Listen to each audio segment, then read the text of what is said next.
Network, changing the way you listen to podcasts.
You want a bad one?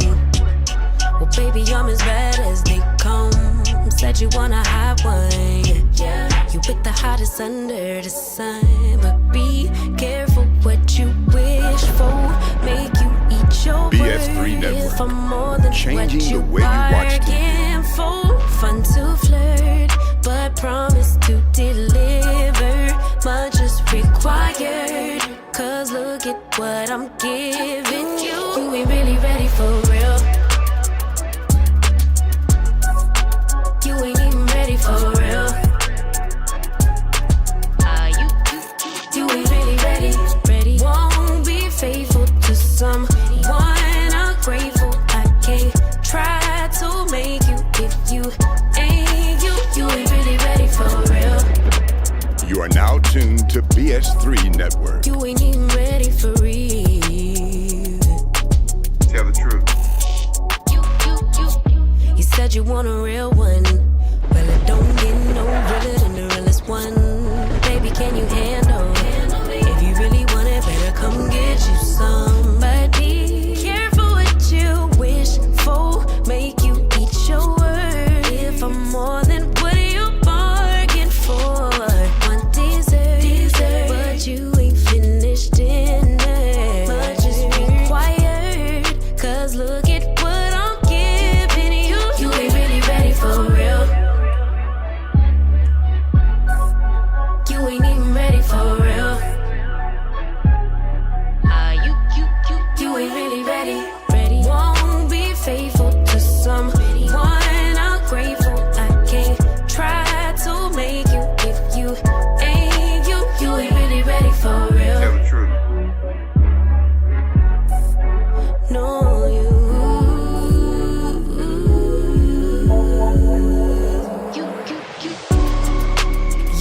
never miss a good thing until it's gone. Oh, baby, you know you wrong.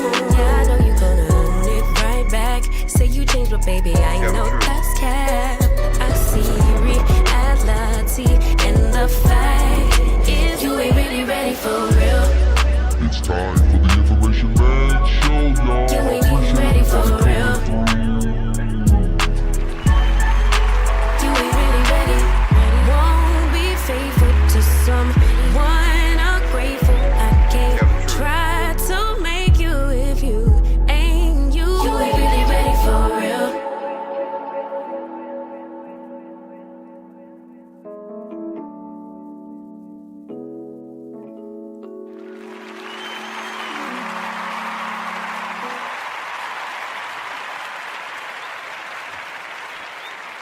What's up, everybody? Peace, and respect. Thank you, everybody, for tuning in to this broadcast today. We're going to get into it. Now, I'm going to ask everyone in the chat room and those that will be watching this video on the replay very fundamental questions as it relates to the creative licensing of comedians. Now, we know throughout the years that comedians have given us stress relief, right? Comedians are people in our society that are able to laugh at things, sometimes things that are not funny when they happen, but people use humor as a way to relieve stress, as a way to deal with some of their personal problems, as an escape. And comedians throughout the years, throughout the ages and decades, whether it be a Richard Pryor, for example, we have Dave Chappelle, all these different types of comedians that will give you political satire, will give you personal satire, an Eddie Murphy, people that will talk to you about things that happened to them when they were a kid, a Dick Gregory. Dick Gregory was one of the first black comedians and comedians overall who was able to take real life situations and put it together with political satire, social satire, and he could run them up. He could run the table with this type of content, right? And there were people who criticized the things that he said. Richard Pryor, we know, made many jokes and said things, but he said things that would make you think, that would raise your eyebrow about society, and he really told it like it was. Tell the truth. Okay? Now, the question we have to ask today, folks, is where do you draw the line? I'm going to be asking you all in the chat room, as we're going to be talking about this guy right here by the name of David Lucas. This brother right here does have a YouTube channel that goes by the name David Lucas. He's a comedian. He has already admitted that he's a trolling type of comedian where he likes to cross the line, play on the edges, and get under people's skin. The thing about this guy that you need to know is that the audience that David Lucas plays to is primarily a white audience, and particular a mega white audience, meaning people that are Trump supporters, people that are, you know, the off-right. You look at when you look at his social media, and right here,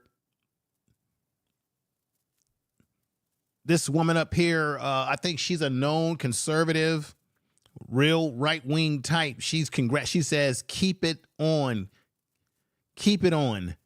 right? He's giving her the flex with the arm symbols that you see right there on the post. This is on his Instagram. So you got a lot of the Trumpers, the white supremacists and such, who are cheering him on for making a joke about this man right here. We all know him as George Floyd.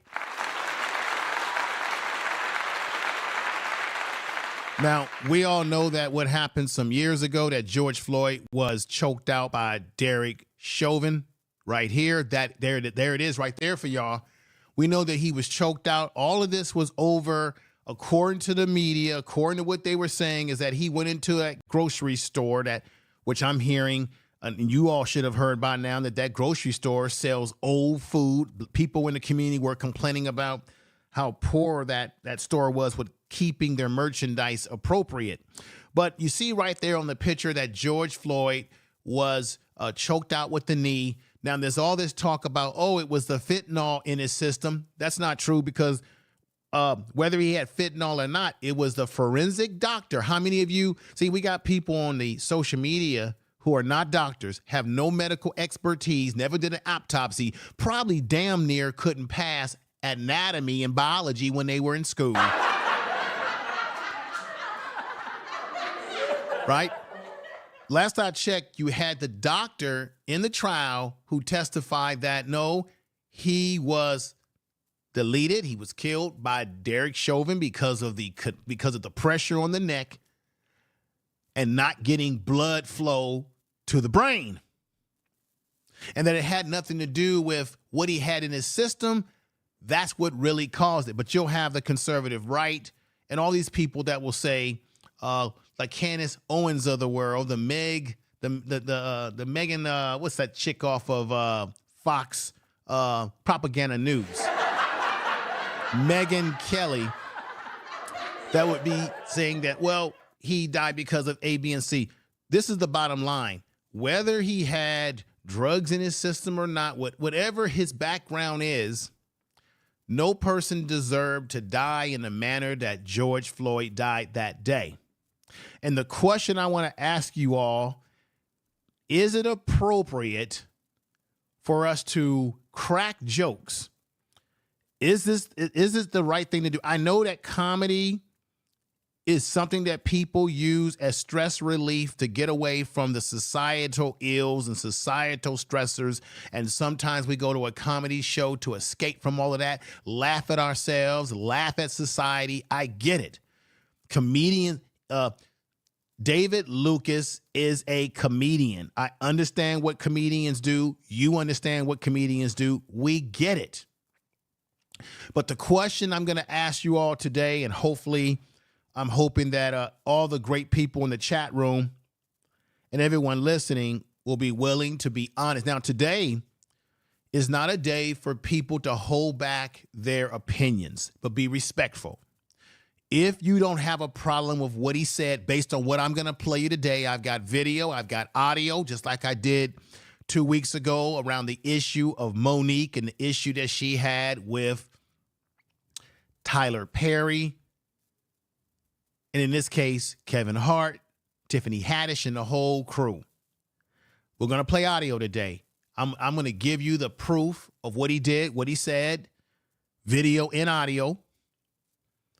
And I want you all to be very honest. I want people to be very honest. If you didn't have a problem with what he did because he's a comedian, be honest about it. If you had a problem with what he did, whether he was a comedian or not, I want you to be honest about that. But I want to say this. I want to put this up here. This was in the Atlantic Star Entertainment. An outraged audience members walked out of the comedy show after black comedian tells controversial George Floyd joke in which he said that he felt that he said, well, that's why what happened was he told a joke. And as he told that joke, there were black people, a small number of black people in the audience who weren't feeling his joke, didn't like his joke, didn't think it was appropriate. And they began to heckle at him and tell him how they feel, at the same time preparing themselves to leave the auditorium. And doing so, this man right here, the comedian, David Lucas, he says to the black people as they're leaving, this is why the way y'all behaving, y'all, this is just how George Floyd got his neck choked out. This is why he got his neck choked out. And he did this in a mainly white audience. This is something I want y'all to understand. This guy caters to a white audience. Now, he's going to tell you in the interview that he did with Willie D, and I've got the audio on that interview. I clipped a little bit of it for the purpose of this video today, that, oh, I've tried to do comedy for black people, but they don't seem to like my comedy. Now, he says he's a shock jock type of comedian. He says things. He claims that he to white people as well. Now, we know that comedians talk about all different types of people. But I want you to look at the picture of his audience that you see him standing in front of on that picture. The audience is made up, that follows him, is made up of primarily white folks, where he performs his comedy shows. Now, he said that he was under the tutelage and the mentorship of comedian Bruce. And y'all all know who Bruce is. Shout out to him.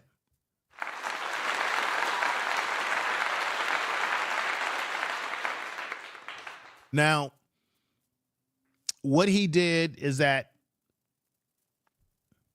when he made those statements, he went back and forth with the heckling of those black folks who didn't like what he said, and he would say something, he would heckle back to them and say some things. He made a statement about how this is why George Floyd, or should I say, this is why the N-word George Floyd, the nigga, as he called him, this is why that nigga got himself choked out. And if I had did something to George Floyd, I just would have shot.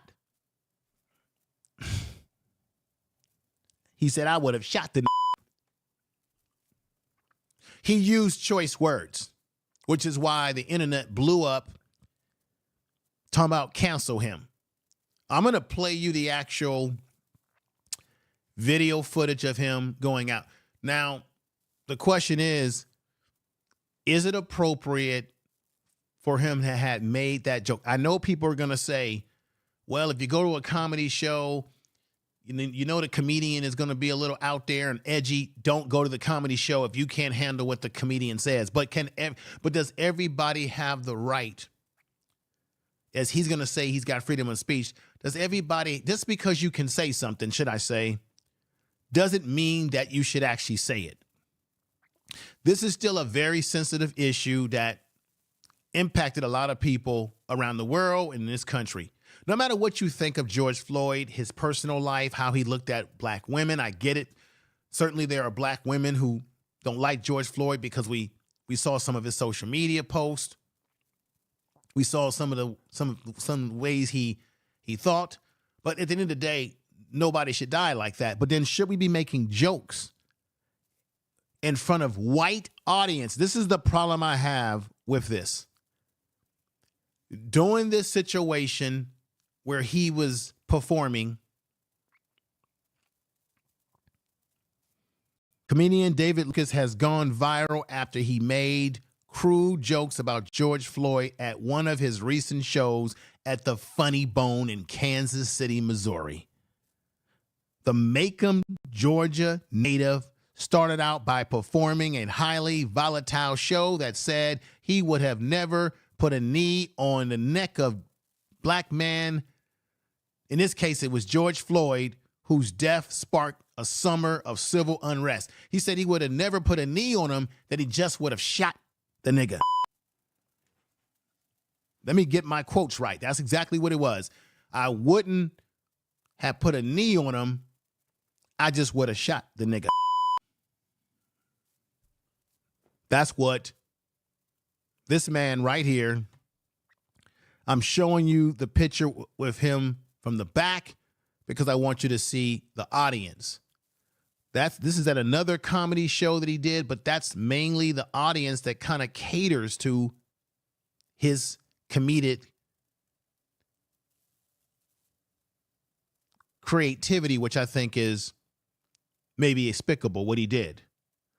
The question I also want to ask everybody in the chat room, people listening, was his behavior a form of cooning? Was this cooning? Was this raccoon behavior on the part of David Lucas? You be the best of it. If you believe it was raccoon behavior, you can say that in the chat room. You can put sevens, whatever you believe. Was it raccoon behavior? Because he did this in front of a majority white audience. And while the few black people were there that left, the majority of the white folks that were there never got up and left. Matter of fact, they were laughing and chuckling and laughing it up and then really enjoying themselves just like this.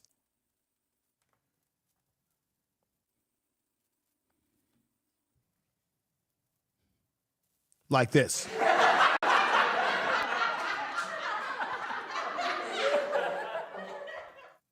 They were really chuckling it up just like that.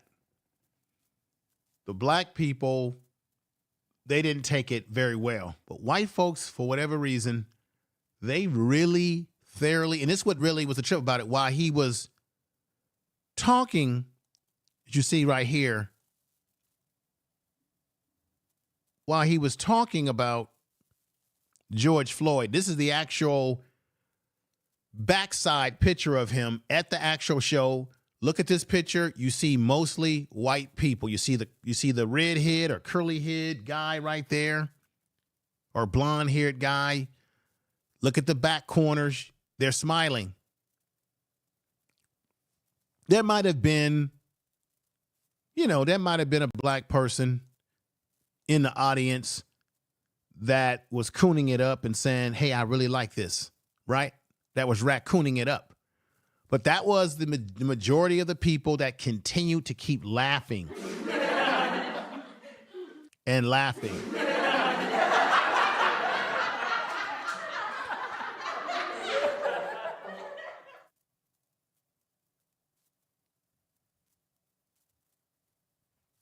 He even had good things to say about crybaby Kyle Rittenhouse right here. Oh, yeah, he had some things to say about him in a favorable way. So the question is, did he go too far? What are your thoughts? What do you believe?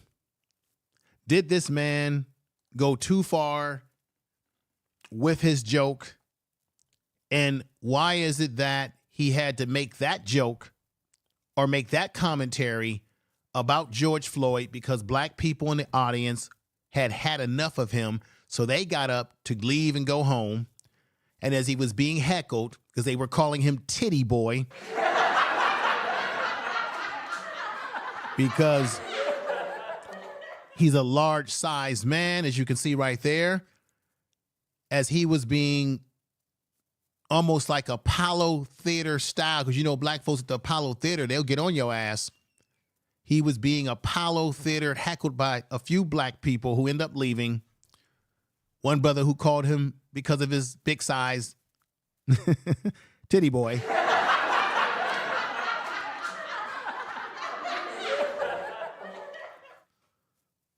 Was it right for him to go to the George Floyd joke, and he was using the N-word throughout the whole set around his mainly, I'm going to keep it real with y'all again, his mainly white audience right there.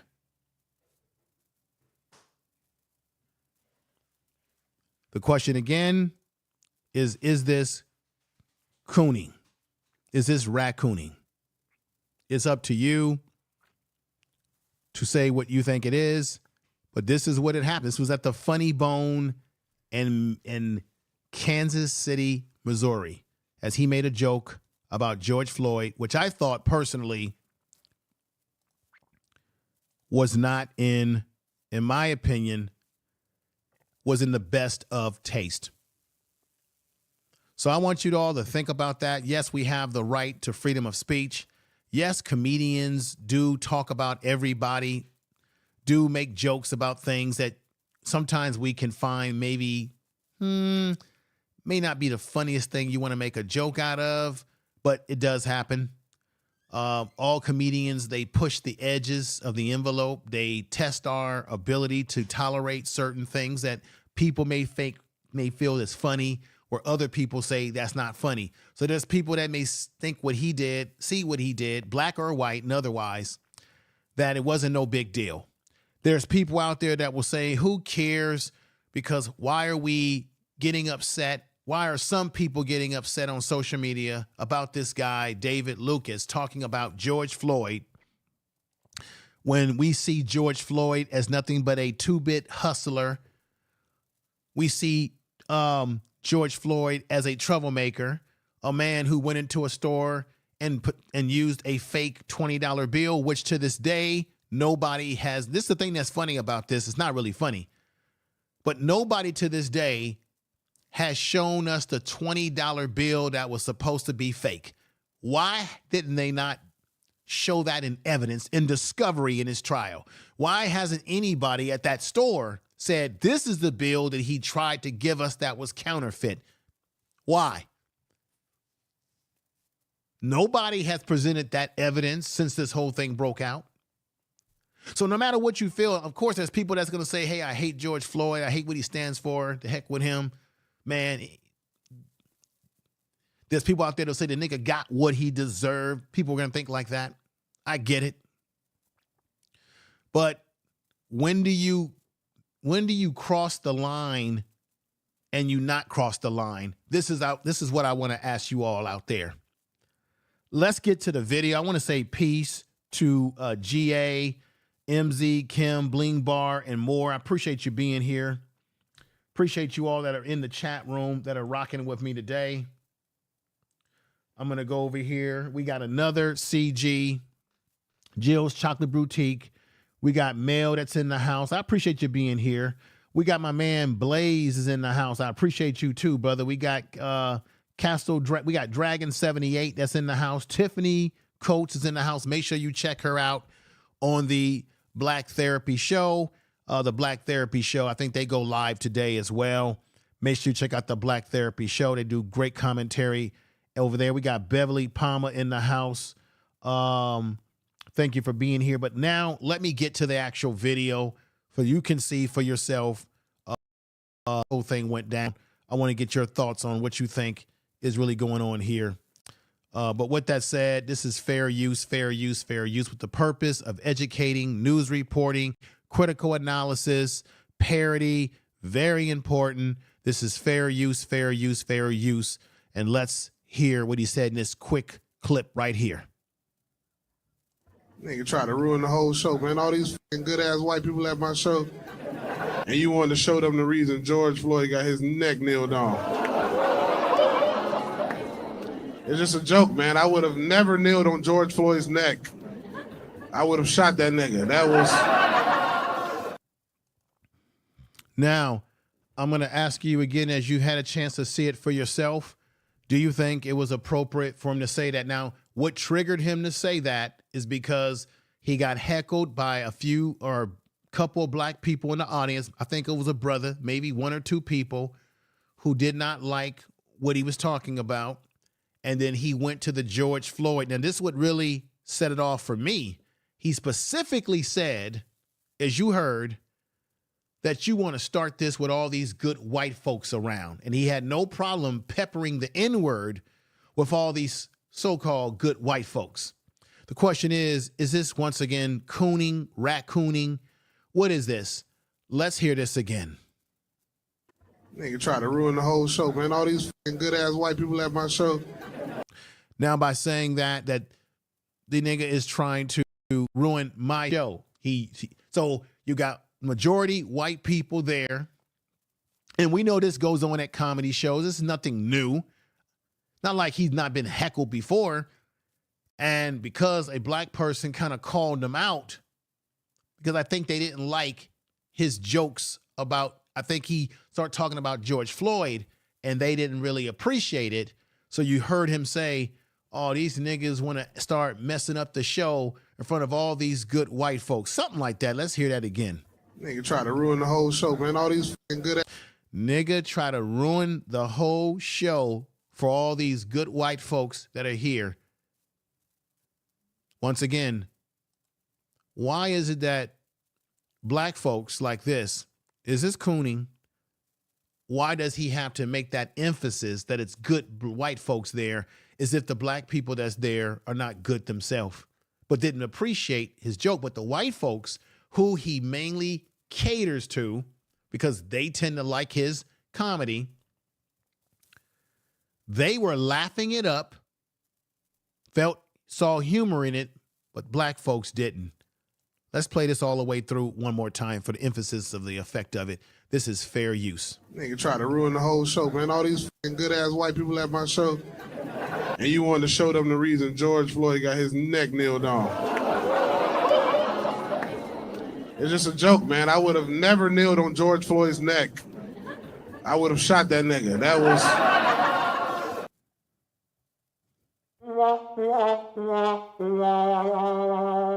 So because black people at his show did not appreciate what he was saying in his set when he was talking about George Floyd, now he had to go and say, this is the reason why George Floyd got a neck on him. No, George Floyd got a neck on him, you idiot, because he was dealing with a system of a cop, a white cop in Derek Chauvin, who had a history of putting his hands inappropriately, particularly on black people. Remember, there was a 13 or 14-year-old kid that he threw around like a rag doll in this community prior to this that he should have lost his job for.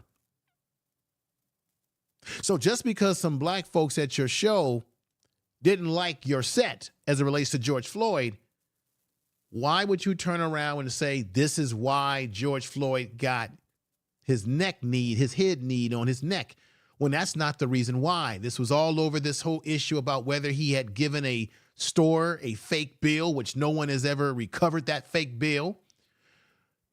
He did not want to go in the police car. He had anxiety. He got stressed. Mind you, they had him in handcuffs as well already. So mind you, George Floyd was not fighting the officers. He didn't swing at them. They had already had him in cuffs. So this whole thing about this is why George Floyd this is his way of trying to gaslight the black audience at the expense of trying to appeal to his white, right-wing, Donald Trump mega audience.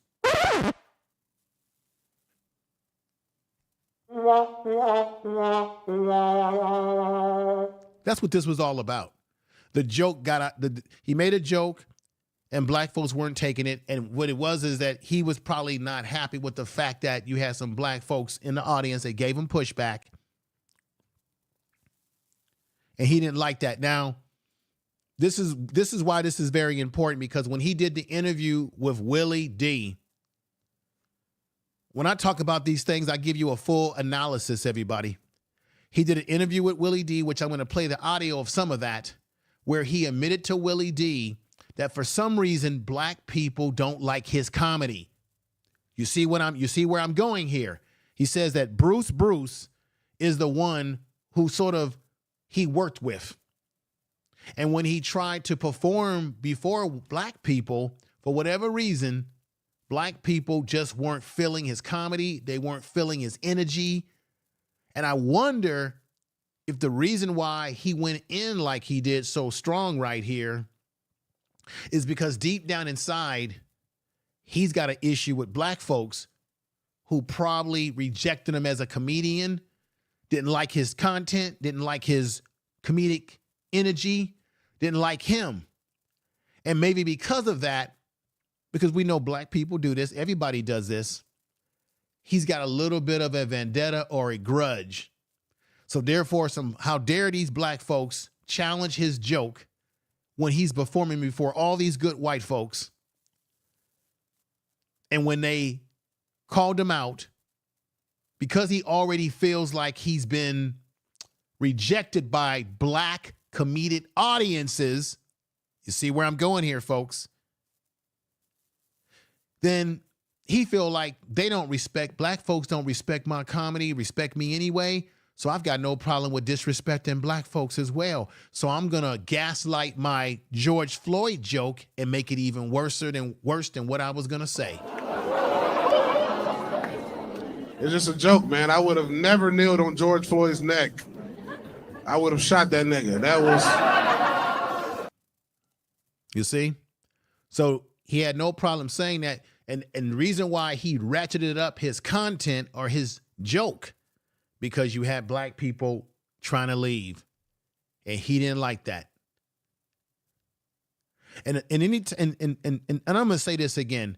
Jason Black of the Black Channel has said this time and time again, and I agree with him, that if you really want to know what a black person really thinks deep down in the core of their heart, all you got to do is put them around white folks or have them be interviewed one-on-one by a white person, and they'll tell you all their deepest secret. They'll tell you really how they feel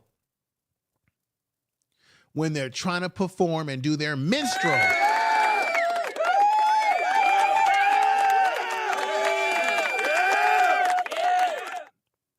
They'll get that type of applause. They'll tell you really how they feel when they're around white folks that they're trying to impress. That's what's going on here, y'all. What do you think about this whole issue? What do you all think? I'm going to play you some more. Now I got the audio that I'm going to play you, but let me read something in the chat room, because I got the audio from the further after he said that. You're going to see how more and more black people leave the comedy show and go and keep this in mind. We understand that comedians are controversial. that they say things that cross sort of lines, thin lines, right? We know that. I'm not denying that. He says, I'm not surprised he didn't double down and mention, right, Trayvon Martin, Oscar Grant, Tamir Rice, Mike Brown, Eric Garner, Sean Bell, Ahmaud Arbery. Right, brother. I totally agree with you. I got to give you a clap on that. I really want to give you a clap on that. You are absolutely well said there. We have Jill's Chocolate Boutique, who says it's disgusting to hear his jokes. We got Miss Kim in the house, who says, I wonder why they don't like his comedy. Yeah, right. And when I play that audio with his interview with Willie D, he's going to tell Willie D that he tried to perform for black audience, but black audience just weren't feeling him. And you got to understand, psychologically, it feels really bad when you feel rejected or you are rejected by your own kind. And you can actually hold some internal grudges. You can have some psychological impact by that can play out in how you deal with black folks who come to your show when you have decided that, you know what, black folks are not feeling me. So you know what, I'm going to do whatever it takes to become successful by catering to white people with the kind of jokes that I say. Black America Television News and Network says information says no black comedians talk about police brutality like that, but this raccoon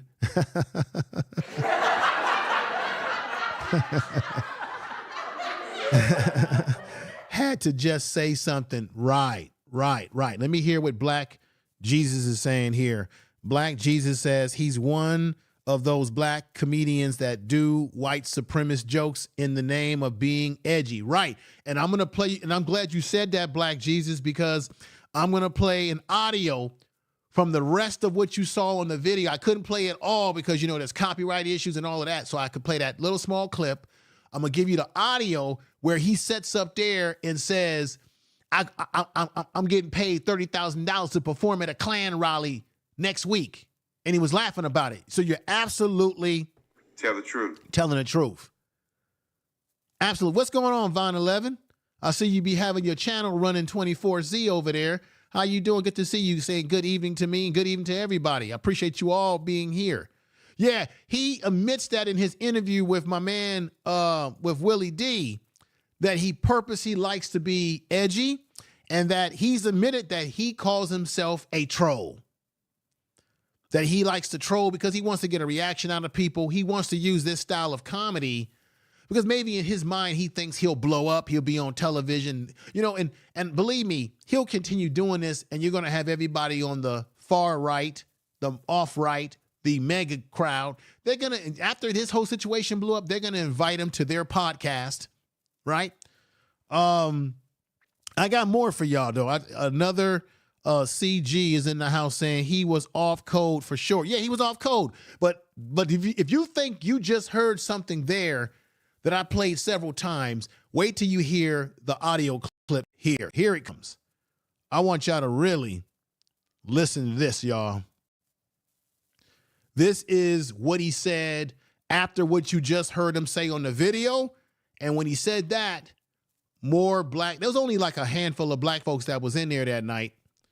A few more black people got up, a black woman that some black women left and he was calling them out. No respect. Black man, you know, got up. He was calling them out, right? All in front of all these white folks, completely off code. And I'm going to say this. Let's keep this in mind. He was asked by Willie D, did he ever do Holocaust jokes about Jewish people? He claimed, yeah, I have. And then he flipped it back and said, oh no, I never did Holocaust jokes, because he knows if he had been, check this out, if he had been doing a comedy set and there were a lot of Jewish people in the audience and he had did a joke about the Holocaust and said something like that, he wouldn't do that because he knows he'd be canceled. He knows his career would be stuffed. See, people feel People, whether they're black, white, or otherwise, have no problem talking about us because they don't fear being canceled. They don't fear losing the next movie contract, the next comedy deal. But see, if he was to talk about Jewish people in this manner and really in a way of talking about their Holocaust, he knows he would be canceled automatically, no questions asked, because Jewish people don't tolerate these sort of things. You know, he would never be on stage if a Jewish person told him, hey, I'm Jewish and I don't like what you're saying about the Holocaust. David Lucas would never use a Jewish racial joke towards them, an anti-Semitic statement like he did calling the black folks there the N-word. He would never do that because he knows that if he did that, he would be completely canceled out of comedy for good. And he knows that. He lied to Willie D and said he had made jokes about Jewish people, but Willie D said, but have you talked about the Holocaust? Then he took it back and said, well, no, I never did anything about the Holocaust. You're going to see when I play the audio for you. Let me let you hear the rest of what this, is he raccoonish, y'all? Is this man raccoonish?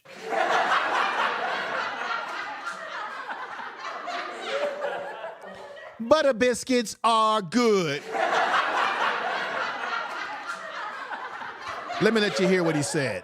Let me let y'all hear this. This one's gonna really, boy. Check it out. Comedy the video game. We done made these niggas upset.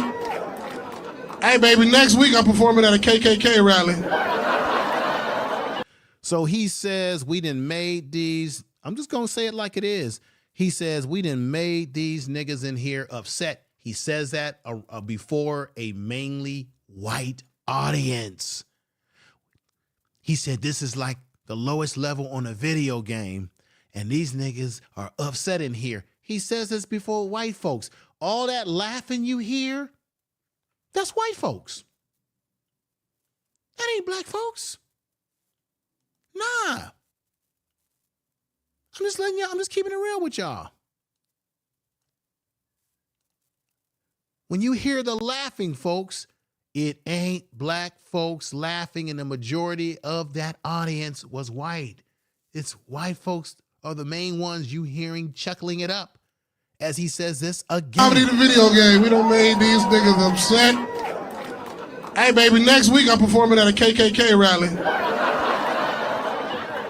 They done gave me 30,000. All right, thank you, boo. Have a good day. I like them glasses, girl. Look like Happy New Year. All right, you offended too, baby, with the braids? All right, you offended too? God damn, man, fuck. Y'all good? Or y'all about to...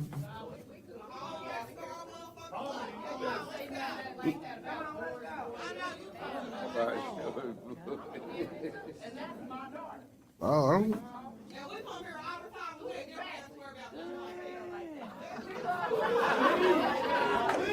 I like Kyle Rittenhouse too.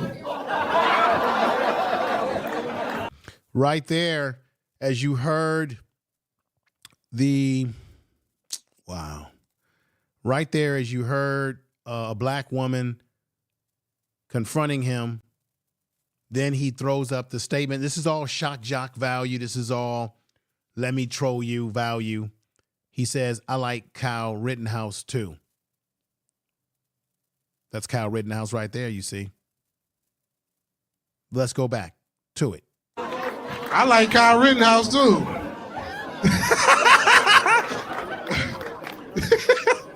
Baby, you should have researched me before you got these tickets, man. Baby, what's up, mama? I know you make a hell of a potato salad. I bet that sweet potato pie be busting on Thanksgiving, boy. It's goddamn. Who else from over there? So as you can see, he's primarily focusing on black people in the audience. There was a black woman, an older woman, who got up and left as well. And that's where the sweet potato pie or potato joke came from. Now, look, we understand that when you go to a comedy show, we've heard black comedians talk about food, macaroni and cheese, and we've heard that. But what really made it, to me, the problem I had with it is that this all started over him talking about a George Floyd joke, which I think black folks there took very exception to. And what happened is he began, because of whatever his frustrations are at being heckled. Okay, I get it. Comedians don't like being heckled. And if you heckle them, they are going to heckle you back. I get it. But I think deep down inside this man, David Lucas, I don't know him from a can of paint, but when I hear him talk about how black people rejected him at one point in time in his early part of his comedy career, I can't help but think that there is some animosity that he may have towards black audiences, seeing that most of the audiences that he performs before are a white audience who tend to laugh at everything that he says.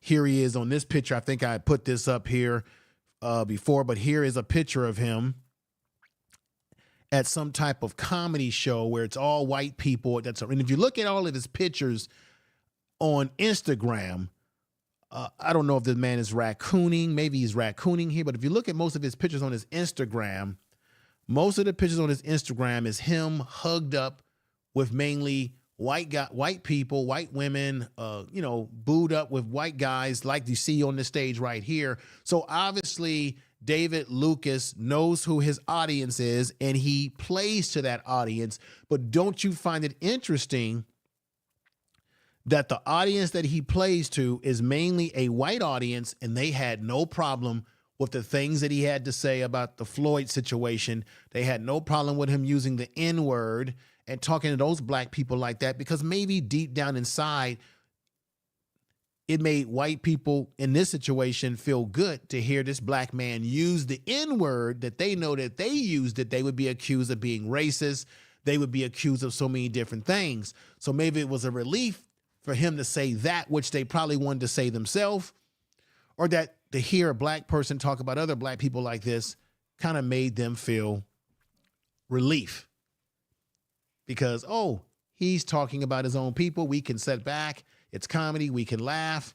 And maybe, hey, the joke about George Floyd wasn't that bad to us, as you can hear them chuckling. Let's go back to the audio, and here we go. You too, bro? God damn, bro. Oh, but you fuck with me a little bit, right? See that? Yeah. What happened there is you had one black guy who decided that he was cool with him, and he sort of gave him a fist bump as he left the show. That's why he said that. He like, man, I've been dealing with this shit for 15 years, my nigga.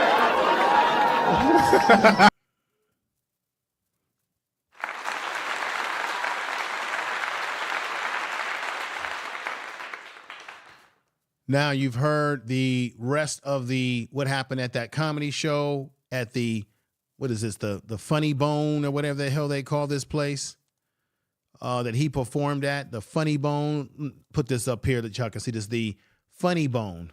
This was in, once again, Kansas City, Missouri, and black folks left. There was one brother who gave him a fist bump, but he left as well. I don't know. The whole thing was weird to me. And I personally thought that it was, I understand that comedians, once again, they play on the edge. They say things that are that are controversial. They can say things that make you feel uncomfortable. They have this sort of creative licensing of free speech to say things that are cutting edge to make people laugh. From his point of view, he thinks that he's making you think by making these types of jokes. You're going to hear him on Willie D's podcast, sort of trying to explain himself and justify what he did. I don't know what you all think about this. If you think it was appropriate, I think it was not appropriate what he did. Let me see what people are saying in the comment section of this video. Another CG says, AKA sold out for money. We've got Jill's Chocolate who says this. Excellent, exactly information, man. Thank you. We got the Bronx Flat Power God not leaving after I paid my money. No, not leaving after I paid my money. I hear you. You paid your money and you say you're not leaving after you paid your money. This is the thing. I want to emphasize this very importantly because I know people are going to leave comments. I don't have a problem with people. If you think that, hey, it's a joke, come on, man, you guys are being too sensitive. What's wrong with us? Why are we so sensitive about everything? Look, everybody has the right to their opinions, whatever they want to feel about this, whether good or bad. You agree, you disagree, you don't like what he did, you think he's kind of a sellout for doing what he did, you think he's not. I don't like, or you think George Floyd was a bum or any of these sort of things. Everybody has the right to how they feel, right? But I'm just simply saying to lay this all out right for you. Keep this in mind. You're dealing with a guy who at one point in time felt that he was rejected by black audiences, and he kind of pivoted to white audiences that were enjoying the things that he was saying, which is why he does comedy like I think my man Black Jesus said, which is why he does comedy where he talks about, hey, I was at a Klan rally or the Klan loves me, right? So he says this shock value stuff from a black man's mouth because he's saying it to an audience that loves to hear black men that talk like that, and he's getting paid for it. And you heard in that audio that I played, he said, hey, the Klan is going to pay me A, B, and C. So you got to keep that in context, which is why I think I have a problem with him for these reasons and the reasons of what I played on that video as well. So I just want you everybody to keep that in mind. What's going on, Patora Afro? I'm glad to see you here. Good to see you, my sister. Peace to you. Clap to you.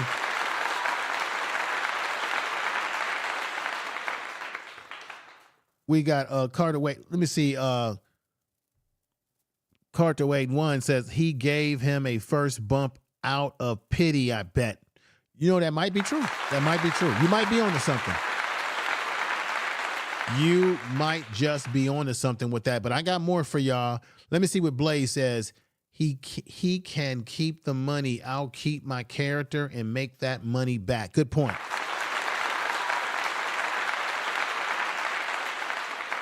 I like what you said there. Everybody's making great points in the chat room. Appreciate you being here. For those that are here, let's go to the next thing that I want to play. Let me put this up. You know who has something to say about this? And I don't know why he talked because, but believe it or not, Ari Spears had this to say on his, I think this was on his Instagram. You are absolutely wrong. Right. So people were saying these were people that were giving pushback to what David Lucas did. And then Ari Spears has something to say. This is the same man who did that nasty movie video that never came out. That nasty video where they were trying to do something with that kid. Right. You know what I'm talking about. That nasty video. He was getting a lot of pushback for that video that he did with Tiffany Haddish.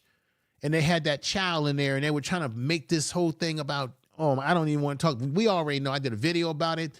But here is Ari Spears saying this. You are absolutely wrong. The art form is objective. No one's opinion holds reign over anything. That's why it's an opinion. And I've seen plenty of comedians do 911 jokes and Holocaust jokes. I was one of them. Okay, so this is Ari Spears, who's basically defending what David Lucas, he likes to fish and stuff, y'all. David Lucas did. But check this out. Then there was D.L. Hughley got into the act and said this. Audience members walked out after comedian joked about death of George Floyd. This is what DL had to say. Comedians and stupidity are not the same thing. You can argue that nothing is off limits in comedy, but the great philosopher Mike Tyson said, everyone has a plan.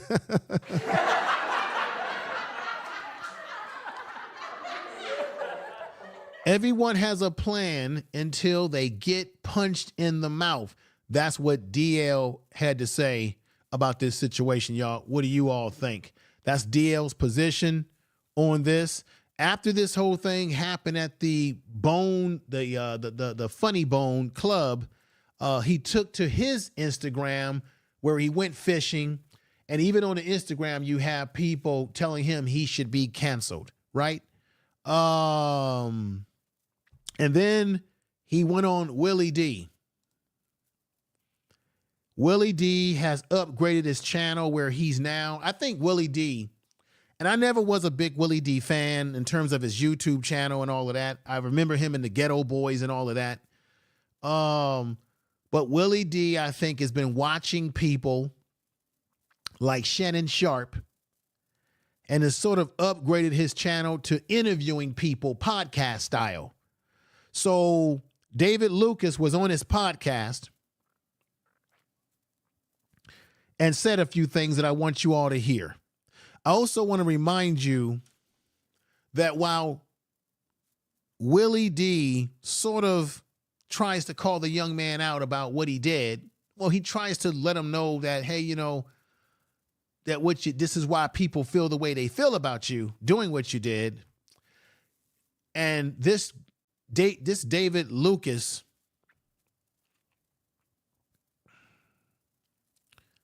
as I put him back up here, this David Lucas is a guy who does this sort of material for white folks. You could say he's kind of raccooning for white folks,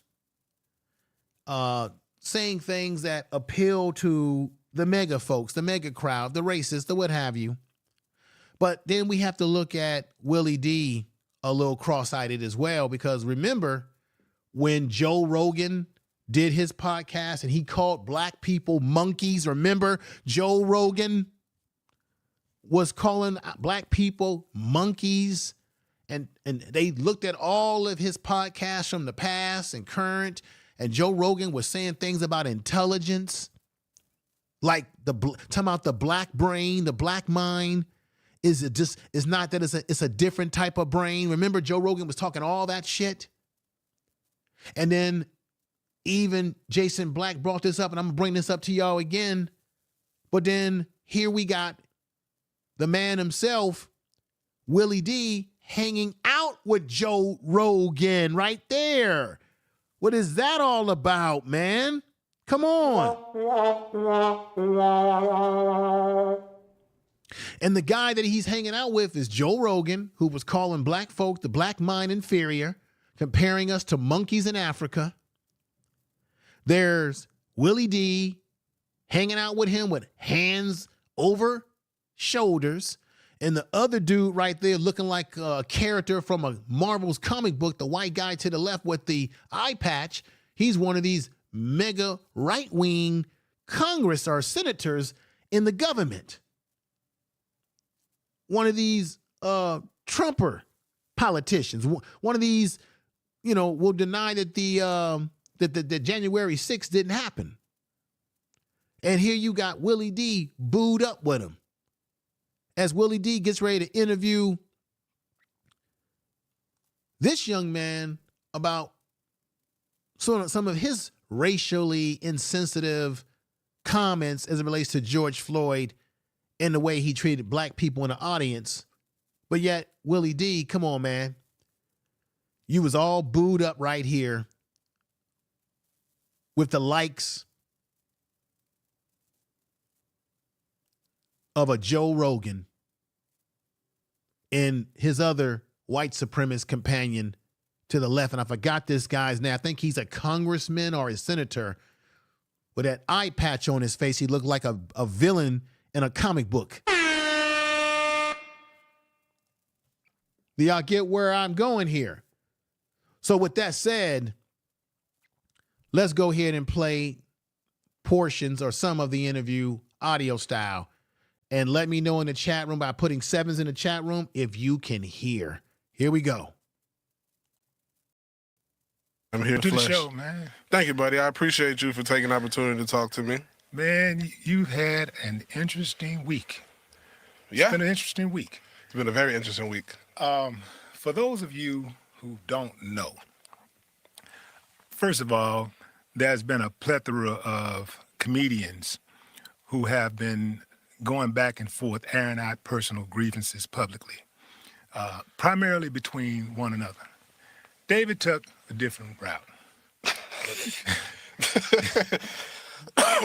David, at one of his recent shows, that was, I believe that was at the Funny Bone in Kansas City. Yes, sir. Kansas City, yeah. I think what I was trying to say before, everybody, is that I think Willie D, this is what I was trying to get to, and I kind of like got off track a little bit. Sorry about that. I think Willie D's been watching the Club Shay Shay. He's been watching Shannon Sharp. And I think he has changed his format now to interviewing people because he sees what his buddy Joe Rogan has been doing. I talked about, okay, y'all, okay. He's seeing what Shannon Sharp is doing with his podcast. He's seeing the interview style, how effective that is in bringing hot button people on. Because remember, right after Shannon Sharp did his interview with Cat Williams, what happened? Willie D had Cat Williams on his show. So I think Willie D is figuring it out that this is the best format to go for him. And I'm not hating on Willie D. I think that he's doing this format because he's seeing this format have more success with other guys that have a name like him, such as the Shannon Sharps of the world. So that's, he's rebranded his program, which I think was a smart thing for him to do. But let's continue on with this, everybody. Peace to you.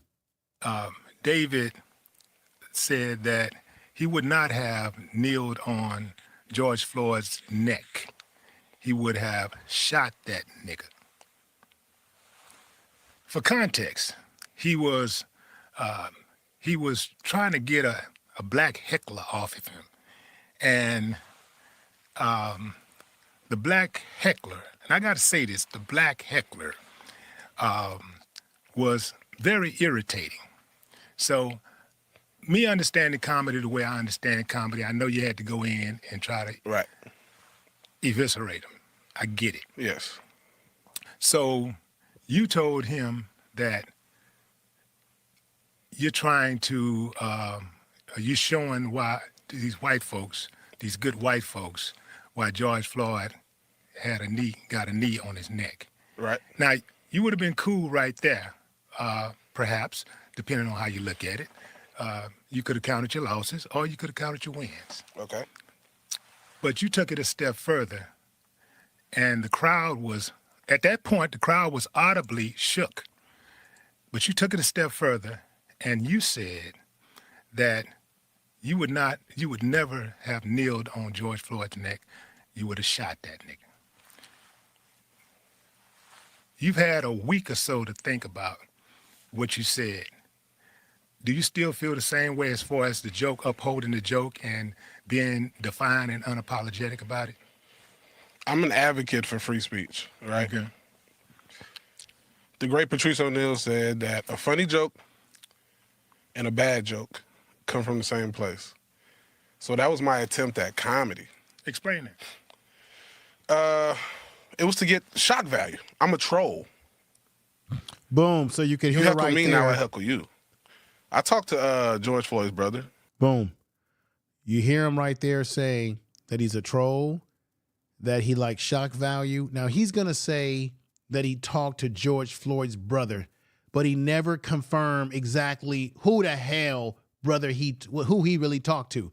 So he's going to use this narrative like he got permission from one of George Floyd's brother to do what he did. Just because you talk to one George Floyd member of the family don't mean that everybody agrees with what you did, dude, or what you said. And you're going to see in this interview where, as he keeps talking about he had the permission or that he talked to a George Floyd family member, you're going to see that he never really confirms exactly who he's talking about.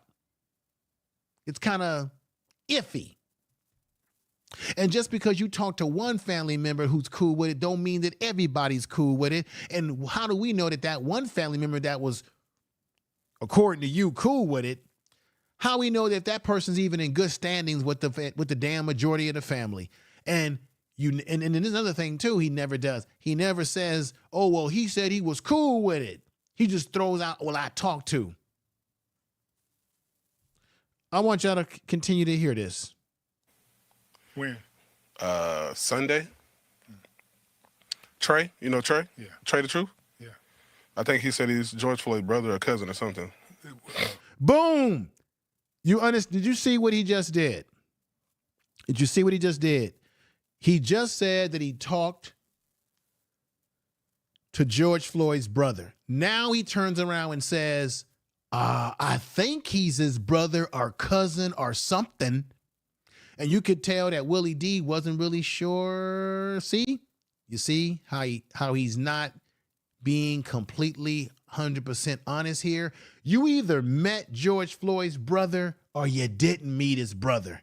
You shouldn't be turning around saying you met him. Then you turn around and say, well, I think it was his cousin. You said his brother. Now you're talking about a damn cousin. Which is it, man? You see? Listen to this again. The black heckler, and I got to say this, the black heckler was very irritating. Me understanding comedy the way I further, and the crowd was, at that point... Trey? Yeah. Trey the Truth? Yeah. I think he said he's George Floyd's brother or cousin or something. I'm not sure what the relationship. He just said, folks, that Troy the Truth was George Floyd's brother. He said, I talked to his brother.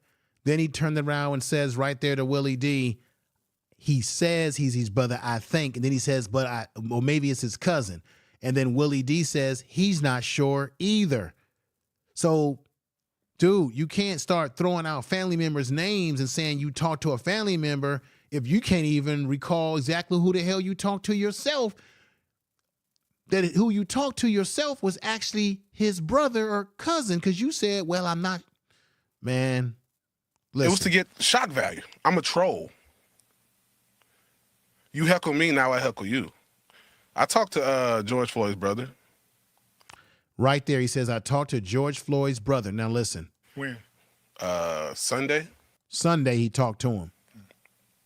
Trey, you know Trey? Yeah. Trey He says, Trey, you know Trey? the Truth? Yeah. I think he said he's George Floyd's brother or cousin. I think he says he's George Floyd's brother or cousin. See what I'm saying, folks? Or something. I'm not sure what the relationship is, but I know Trey. Shouts out to Trey. Trey the Truth. Yeah. And I told him, I said, Trey, if I upset you personally, because that's your relative, I apologize. But I don't apologize for doing a joke. Who are we as the gatekeepers to say when a joke goes too far? I joke about beating on white women. I joke about killing white women. I joke about gay people. I joke about the transsexual community. So the moment I apologize for a George Floyd joke, now I got to apologize for every other joke. So who in this situation is the gatekeeper to tell me you went too far or you didn't go far enough? Is it because I'm not famous? If Dave Chappelle would have said that joke, what would have happened? He might would have been a little wittier because he's been doing comedy longer than me, but it's all in the name of laughter, all in the name of free speech. And a lot of people say, you're pandering, you're doing this, you're doing that. How? Because I said a joke about a black guy in front of a majority white audience. Majority of my fan base is white. That's no secret. Black people, for some reason, have... Boom! He tells you right there that for whatever reason, white folks are the majority of his fan base. For him to sit up here and make us think that he doesn't know for some reason, no, he knows why his white folks are his main fan base, because he's catering content to them that's attracting them to him and his shows. Now he goes on to say, for some reason, black folks don't like me. Listen. Never like my comedy because I'm different. And I don't... Now he's going to say that black people don't like his comedy because he's different. Listen to this. Keepers to say when a joke goes too far. I joke about beating on white women. I joke about killing white women. I joke about gay people. I joke about the transsexual community. So the moment I apologize for a George Floyd joke, now I got to apologize for every other joke. So who Who in this situation is the gatekeeper to tell me you went too far or you didn't go far enough? Is it because I'm not famous? If Dave Chappelle would have said that joke, what would have happened? He might would have been a little wittier because he's been doing comedy longer. Let me move this up to where I want y'all to hear this part again. Here we go. If Dave Chappelle would have said that joke. Pandering. You're doing this, you're doing that. How? Because I said a joke about a black guy in front of a majority white audience. Majority of my fan base is white. That's no secret. Black people, for some reason, have never liked my comedy because I'm different. Boom. So he says, for some reason, black people have never liked his comedy because he is different, according to him. Now, you know damn well that the reason why black people don't like his comedy is mainly because they probably don't like him, because he's not their cup of tea. They probably don't find him funny. They probably don't like the kind of jokes that he makes that that just doesn't connect, they don't connect with. But he goes to the usual thing that people will say, which is, well, I'm different. As if we'd never had black comedians that black people like that are a little different. All of them are different. Dave Chappelle's different. There's something else about this dude that doesn't resonate with black people. And he's saying it, I've been saying this throughout this show, but he's saying it out of his own mouth.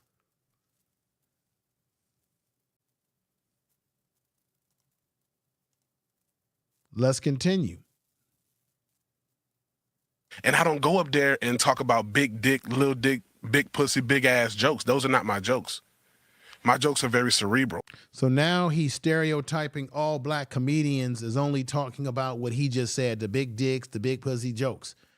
When there's a lot of different black comedians that talk about various different things. So now what he just did is that he tried to put all the black comedians into this one bag of this one thing. When we know that black comedians talk about a variety of different issues. Some black comedians are more political. Some black comedians get more into satire. Some black comedians get into the raunchy stuff. Some black comedians can talk about what's happening in the real world. Some black comedians can talk to you and be very funny about how they grew up, their life experiences. There's all different types. Then you got the black female comedians that give you another different kind of flavor. But you see how he tried to put everybody in a bag because they don't like him. Let's continue. So if you come to my show, I might say a lot of crazy shit, but on your drive home, you're going to be thinking a lot. I'm a very calculated and very cerebral person. Yeah, I'm an advocate for free speech too. You know, you told me that you were familiar with my music, and I get it. I get free speech. But you know, I get free speech. Okay. Now check this out. I really do understand comedy. Mm-hmm. And I do know that comedy is subjective. Right. What's offensive to one person may not be offensive to another person. Right. Exactly. So, you know, having said that, when you start talking about telling jokes about black folks' pain in front of white folks, it hit different because white folks are the dominant group in this society that we occupy. So what if I make a food stamp joke? That could be painful for somebody. Yes, it could. Yes, it could. But the difference is that the food joke is for everybody. Food stamp joke is for everybody. Everybody's on welfare. In fact, most white people are on welfare. So more white people are on welfare than black people are. Yeah, I mean, I'm not trying. That wouldn't necessarily. I'm not trying to argue the facts. I'm just saying, like, anything can be offensive to somebody. Right. Anything could be offensive to somebody. My dad died in November. You know, I joke about him. Why don't people say that's too far? Because it's your pain. Right, exactly. Everybody doesn't know your father. And if you're talking about your father and that's your father, as he said, everybody doesn't know your pain. So it's not going to be looked at the same way because everybody saw George Floyd get choked out all around the world live on camera as he was being literally his life was being taken away before our eyes. Your father is a personal situation. You see how he's trying to conflate that with the George Floyd situation that he spoke about in a negative way that he did by saying, well, I talked about my father's death. Why is nobody? Because that's personal to you. Nobody knows your father. Nobody was watching on TV, seeing your daddy get choked out by somebody in a horrific manner. You know, but people are saying that George Floyd should be my pain as well. So how can I, if we collectively share this pain from George Floyd and you want me to feel his pain, why can't I talk about it? Because comedy is a coping mechanism. Now, I said that in the beginning of this podcast today, everybody, that I realize that comedy is a profession in which people use laughter to cope. People laugh to deal with their stress, with things that are happening in their life that they're not happy with. Totally get it. Comedians have always been good for that. Totally get it. It's not about people. The thing is not about you got to feel the pain of George Floyd, but I just think that the way he did it, and at the same time, the way he called out the black folks in the audience who left because they didn't appreciate it in front of all those white folks in that crowd, and then turned around and called them good white folks while calling black people niggas, to me, was coonish. That's just the way I see it. But let's get back to this. I became a comedian because I did not like to fight. I don't necessarily believe that George Floyd pain should be your pain. What I'm speaking to is that. But I should relate to it, right? No, I think that anybody can relate to having empathy. All of us should have a capacity to have empathy. You know, I do have empathy. So when you think about making a joke about George Floyd, somebody who died, and it sparked an entire movement all around the world because black people, black men specifically, are being gunned down in the streets like dogs by the police, and there's no accountability for it. And so here's the thing. I get that you have a majority white audience and right. You have to tell jokes that makes them laugh also. But here's the difference. Can I ask you a question, Mr. Willie? But here's the difference. Let me finish the point first. Okay. To tell jokes that make, listen to what Willie D just said. I understand you have a white audience and you have to tell them jokes. You see the white audience that he's got on this picture that I got on the screen? And listen to what Willie D just said. And you have to tell jokes that makes them laugh. So that means you got to tell white folks jokes about black men being killed and choked out by cops. And you got to say the N-word to your own people, use the N-word 1,000 times over to make white folks laugh like this, y'all. Listen.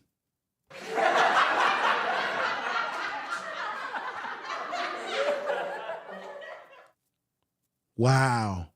This is where we are today, folks. Here we go. Absolutely, you can ask me a question. The point is,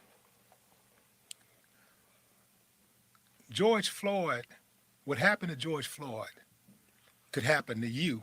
Mm-hmm. It's more likely to happen to you than anybody in your white fan base. Okay.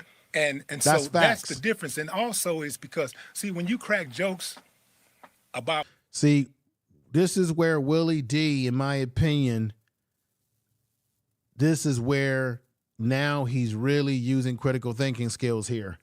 Because that's the difference. That what happened to George Floyd could very well happen to this man right here who cracked the joke. That you cracked a joke, I get it, it's a joke, but you cracked a joke at the expense of black people to reward white people with laughter.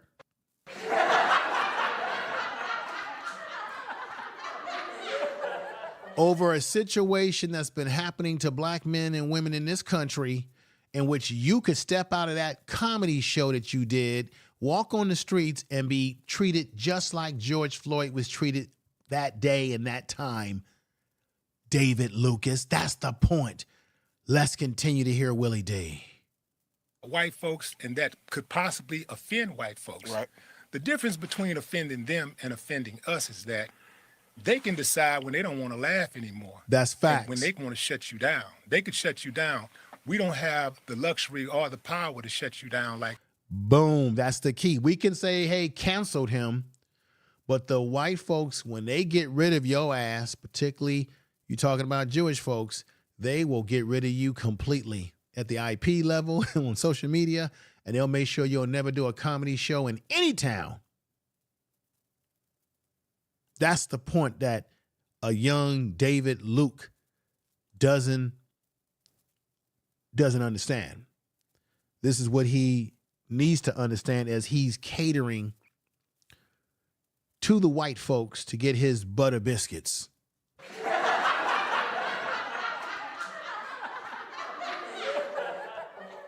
Let's get back to it. That they can tell you at any point, you ain't playing no more funny. You ain't playing at the Funny Bone anymore. You're not gonna play at the Improv.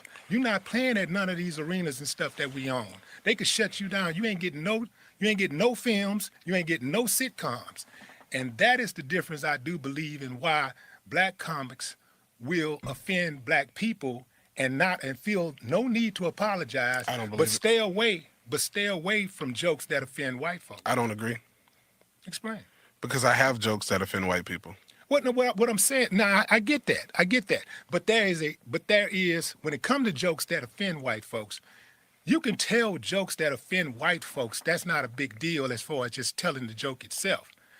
As long as white folks are laughing at those jokes. As long as white folks, for example, Richard Pryor would tell jokes about white folks all the time. Richard Pryor was one of the most conscious comedians ever, but you wouldn't know it if you wasn't really watching and really thinking, because Richard covered everything. But one thing what he did is that even in our pain, he made, if he talked, whoever he so-called offended, he made that particular group or person laugh first. Okay. And he made them laugh at his jokes first. And they didn't have to look around and see who else was laughing. He made them laugh first. He made white folks laugh. But here's the deal. When you make white folks laugh at your jokes, and you're a black person, you making white folks laugh at your jokes, for example, that's cool. As long as at the end of the day, they know that they still hold the trump card. But what joke determines that? What joke determine that? What?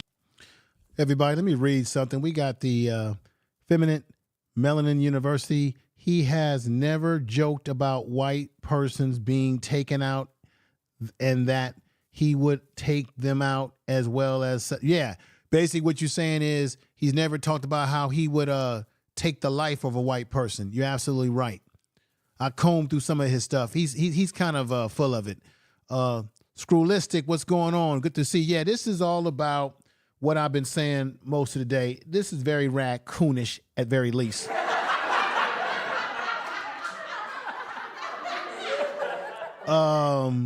Let's go to Mel. Mel said, even though we're been knowing that no one else does this. Right. Thank you for that, Mel.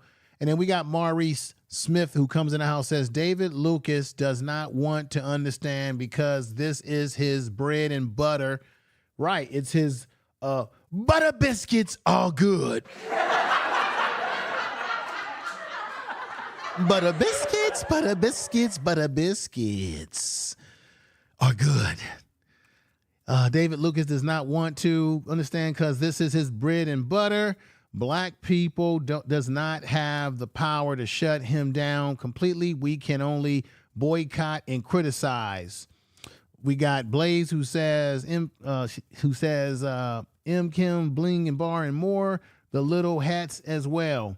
Mel says this is why Paul Mooney never reached that pinnacle of status, right, of Eddie Murphy and Bill Cosby. Well, you know he wrote a lot of their material, though. Keep that in mind, Mel. He was also very well known for his comedy writing behind the scene, but you are right.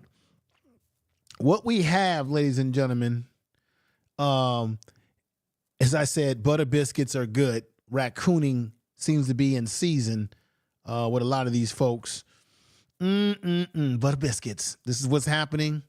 It's crazy, y'all. It really is crazy. Let's get back to this. We're getting close to the conclusion. I got a little bit more, but not that much. Joke determines that they still hold a trump card. I have literally embarrassed white people in front of white people. I saw you. I saw it. Okay. I saw it. I just want everybody to know that I'm an equal opportunist. You are. You're an equal opportunity offender. I get it. But what I'm saying, what I was saying is that when you offend white folks and you offend black folks, there's a different dynamic at play because they can shut you down. You, like you said, because your fan base is predominantly white, people accuse you of pandering. But that wasn't by choice. What wasn't by choice? That your fan My base fan is base. predominantly white? Let me tell you a quick story. I moved to LA straight out of high school. Now he's going to explain to you what happened. Check it out. School. I was 19 in the city where I didn't know nobody. Mm-hmm. Bruce was my mentor at the time from Atlanta because I was going to his mics. You know, I went to all the black clubs that he told me to, and these people gave me so many problems. See? What did I say? What did I say, everybody?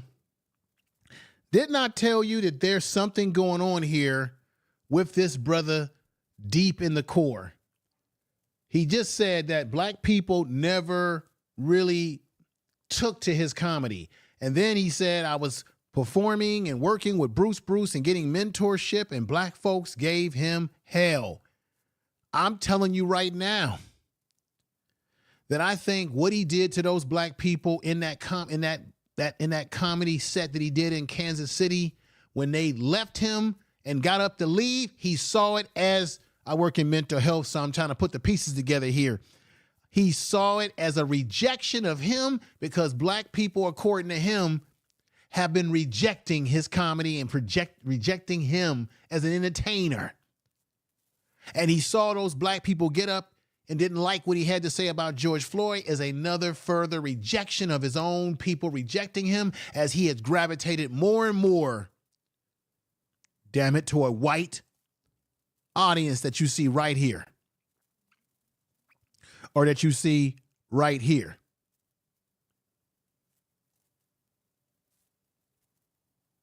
There's a psychological component to what's going on here, y'all.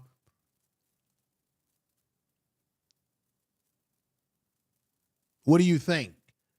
Put sevens in the chat room if you think that I'm sort of hitting on something on a psychological level here.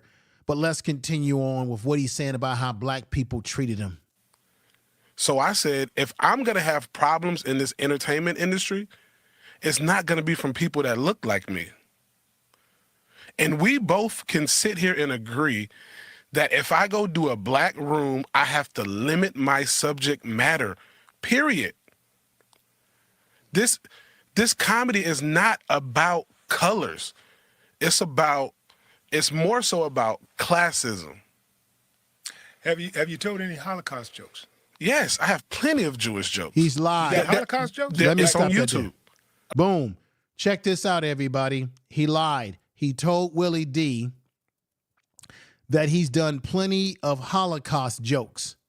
So he first said, oh, I've done plenty of Holocaust jokes against Jewish people. It's on YouTube. Yet he doesn't tell Willie D the name of the YouTube video that he did, where exactly to find it. But check this out. As Willie D continues to talk to him about that issue, then he takes it all back and says, oh, no, I didn't do any videos on the Holocaust. I've said things about Jewish people, but I didn't do anything about the Holocaust. You know why I ain't done anything about the Holocaust? Because David Lucas knows if he talks about Jewish people in the Holocaust in a negative way, he knows he'll be completely canceled for good.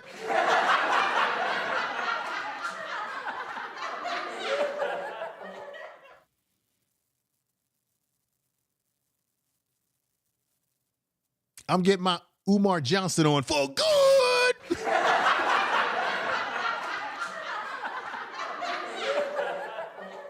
Hit the Cash App. Get them donations. Hit the Cash App.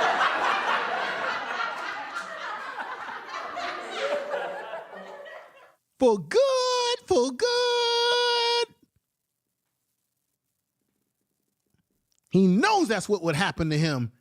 Check this out as he continues to say, oh, yeah, I done helicopter. And then he took it back, y'all. Check it out. Listen. Oh, I got to see that. Because the reason why I asked, because a lot of black comedians that I know that will talk about slavery, they have yet to tell a Holocaust joke. Yes, sir. I have a Jewish joke. I want to hear that. I will find it. I roast battled the guy, and I made a Jewish reference when I roast battled him. What's the joke?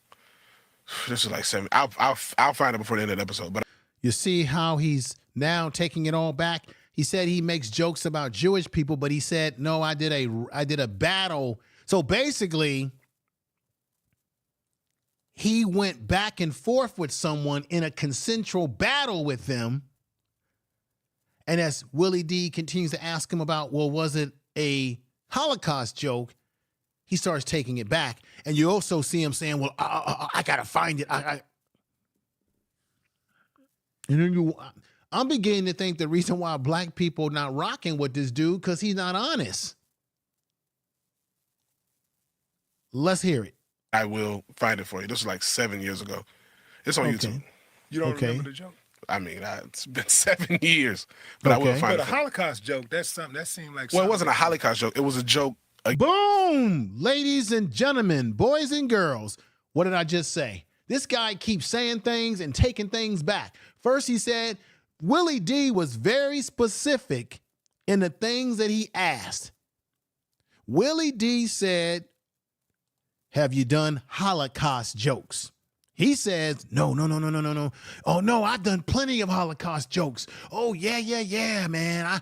I'm equal opportunity for everybody. I'll talk about everybody. And then soon as Willie D probes him for the information,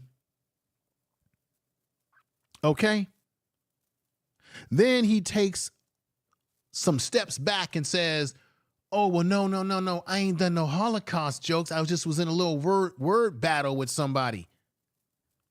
You see, I'm making my point here, folks.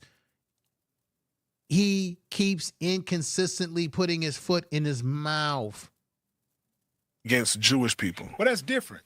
I mean, it's this. No. That's different because you're talking about. But we're talking about an event versus an individual. I didn't make. You're talking about people. You're talking about. But that's an event. You're talking about a particular group of people versus exactly an event, an atrocity that Jewish people don't take lightly. But that's an event versus a group of people. But those are two different instances when it comes to comedy. Like, I respect you when it comes to rap. Like, I can't tell you how to write 16 bars, and no disrespect to you, but you can't tell me how to write a joke, and nobody else can. I get that. But here's the thing. So what I'm saying is, we can't tell you how to write a joke. But you're talking about a situation. You're talking about an event versus an individual. I didn't. So if we had to compare, it would be, oh, David made a civil rights joke about the civil rights movement, because if we're talking about events, that's equivalent to the Holocaust. Not in the same dynamic as to what happened, but I'm saying an event, whereas we're talking about an individual, right? You get what I'm saying? Whereas you're trying to say making a joke about a Jewish person is not the same as making a joke about the Holocaust. And what I'm saying is, I didn't make any jokes about an event pertaining to black people. Have you made a slavery joke before? Yes, plenty. That's an event. It is an event, but we're talking about the joke that I'm right here, right now for. Because I have, if you go scroll through my Rolodex of jokes and my videos, because I'm not ashamed of anything, you can find many of jokes that we can sit here and pick apart. The George Floyd incident escalated into an event when it became a movement. Why? Why? Because it became a movement, and because people protested all over the world, because of that event. So how do you feel? It was that event that triggered the protest all over the world. So how do black people feel about white people protesting with them for the Floyd movement? I think that it depends. It depends. How can we pick and choose? I don't know how all black people felt. But I'm saying this what I'm receiving about the white people that protested. I'm sure that there are black people who. I'm sure that there's a mixed bag of feelings. And let me ask you a question. When you spoke on me Sunday, wasn't that supposed to be a voice of black people? I don't know if that's the voice of black. That's my voice as a black man. But how many people were on your YouTube when you made that statement about me? I don't know. A few 10,000. Yeah, something like that. So at that moment, you're the voice for those group of black people. I'll take that. So right now, you should be the voice for that same group of black people. So how do you feel being the voice for a few 10,000 black people? How do you feel with having white people? When do you pick and choose when a white person is an ally? Because how can you say the people at my show we're not allies? What makes them an ally? When they clearly are an ally, when you're helping and not hurting, when you're sitting. What's helping? Well, I can tell you what's not helping. When you're sitting in an audience and you're listening to a comedian on stage, you know, making fun at a people's pain, and you're laughing and you're cracking, you just busting your guts laughing about it. Yeah, that's hurting. Those are not allies. What if they don't want to waste their money? But you can't tell me somebody.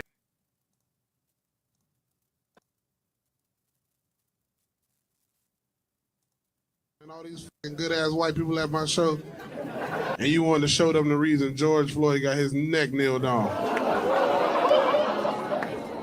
It's just a joke, man. I would have never kneeled on George Floyd's neck.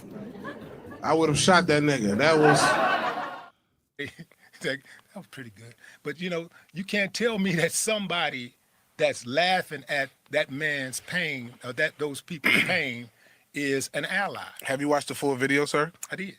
So did you see at the end that, or towards the end, that a couple of the guys from the table fist bumped me and they didn't want to leave, but they only had to leave because they were all riding together? Yeah, that was pressure. Oh. Yeah, I felt like that was pressure. I saw him. I wouldn't have fist bumped you. I would have stayed on code. Why was it pressure? I wouldn't have fist bumped. So if we can say that my George Floyd joke was pressure. Here's the thing. Like everybody, just because somebody black, all skin folk ain't kin folk. Who says that? I said it. Like people are calling me racist. How am I racist? I'm racist? Do you think I'm racist? Well, you can't be racist. Okay. Y'all hear that? Please not in America. You can't be racist. Okay, I just wanted to know. Yeah. Hey, walk us through that particular set of circumstances that night leading up to the punchline.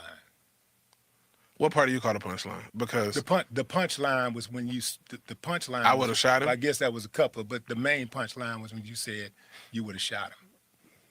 I had a heckler who happened to be black. Don't care what color or ethnic background he was. Mm-hmm. And my job at that point is to shut you the fuck up so everybody else can enjoy the show. Got it. I'm a troll. I've been trolling on Instagram and Twitter throughout all of this. So if you take me serious, that's on you. I'm a comedian, and I'm on the spectrum. I have Asperger's. I don't know limits. I say whatever. I don't filter myself. You can ask anybody in my life. So, ladies and gentlemen, what I want to say to this is that this is where the bullshit starts to develop. Now he wants to start using his condition. Oh, I have Asperger's. And we know what Asperger's is all about. It's people who don't fit in socially, meaning they will say things that are socially inappropriate. They have no filter on what they say. They just say whatever's on their mind.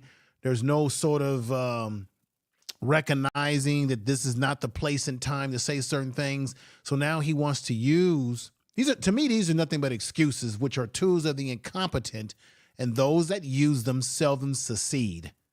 This is just him coming up with more excuses. Well, now he's got Asperger's. And when you got that condition, his way of saying, hey, you really can't look at me because, see, not only am I a comedian and I have the right to free speech to say what I want, but, I got this condition where I also go diarrhea of the mouth. So you can't have it both ways. Look, I'm saying it again. As a comedian, comedians do have the right to express themselves. They're going to say things that are controversial. It is a form of freedom of speech. Yes, it is a form of therapy to get people to laugh and get things out. I get all of that. But what you're seeing right now is a man who goes from telling you, well, black folks don't really like my material. Oh, they never really cared for me when I was back with Bruce. Oh, they never really rocked with me. Oh, I've got this condition. oh, what made the George Floyd situation an event? You know damn well that was an event. That went nation and worldwide. We had riots in the street. We had all sort of shit going on in this country around the George. That was an event. That was a moment in time. But he's trying to be naive to all of that. Well, what's an event? What's not an event?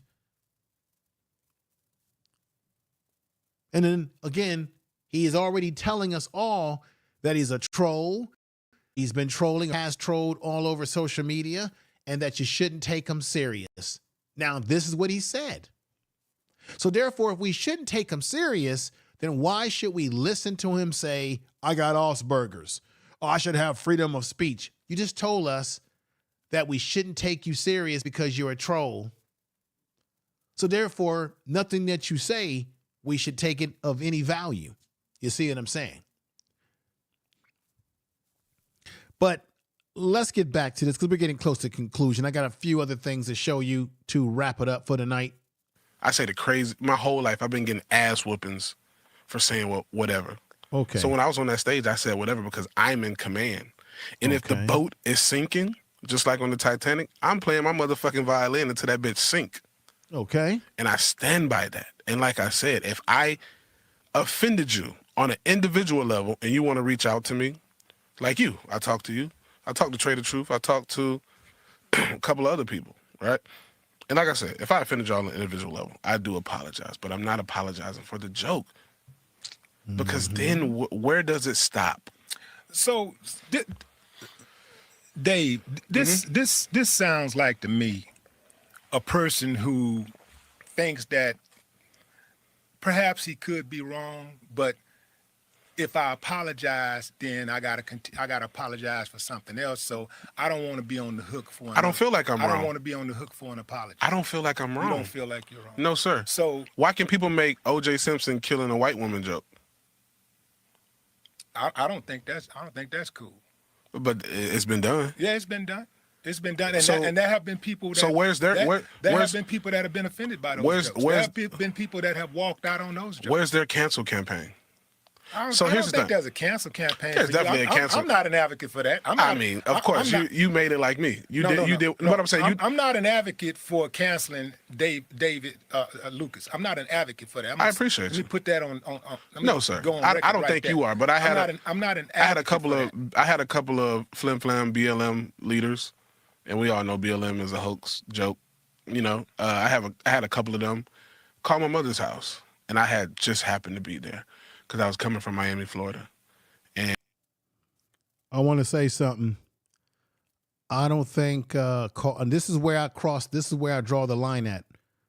It was put out there that people were harassing or maybe bothering his mother. That's where I crossed the line. No one should be messing with his mother, his family members. His mother is not the one on stage doing comedy.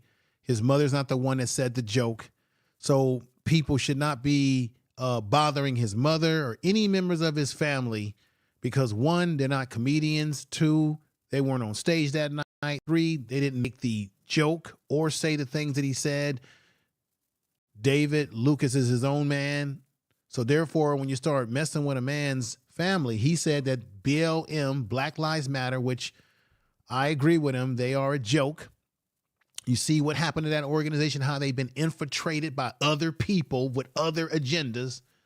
He's right about that, but he said that BLM members were, I think, bothering or calling his mother or something of this nature. Let's hear the rest of this.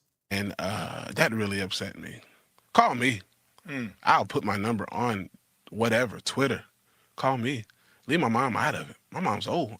This is where I draw the line. We can criticize David Lucas for what he said. We can have our own critiques. We can agree with what he said, disagree with what he said, say, hey, he's a comedian. He has the right to freedom of speech. Let him be a comedian. If you don't like shock jocks, don't go to their shows. We can say all of that.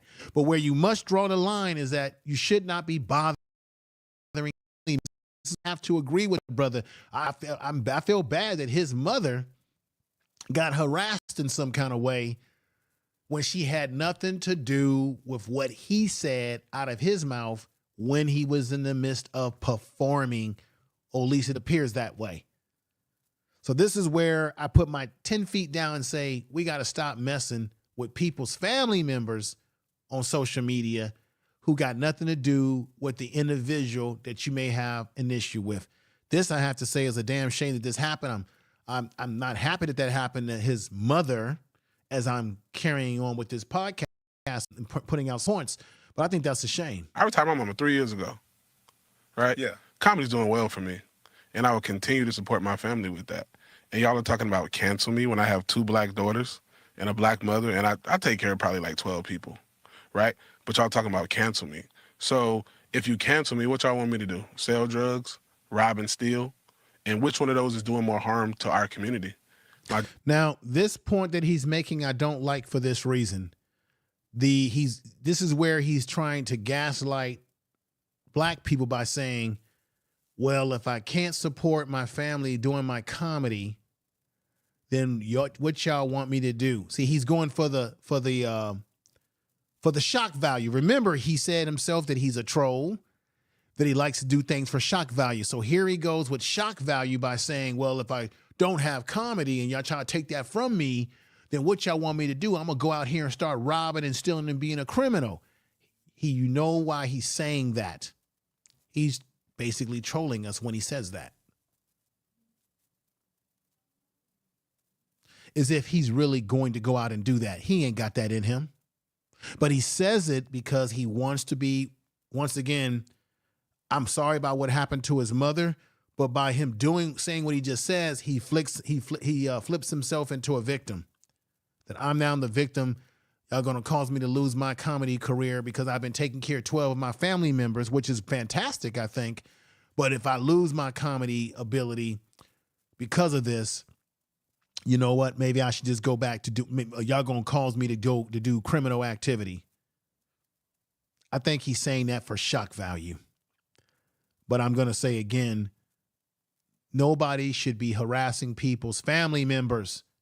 Whatever your issues are, it should be to the singular person that you got an issue with. This is where I have to say, yeah, I agree. Shouldn't be talking about his mama.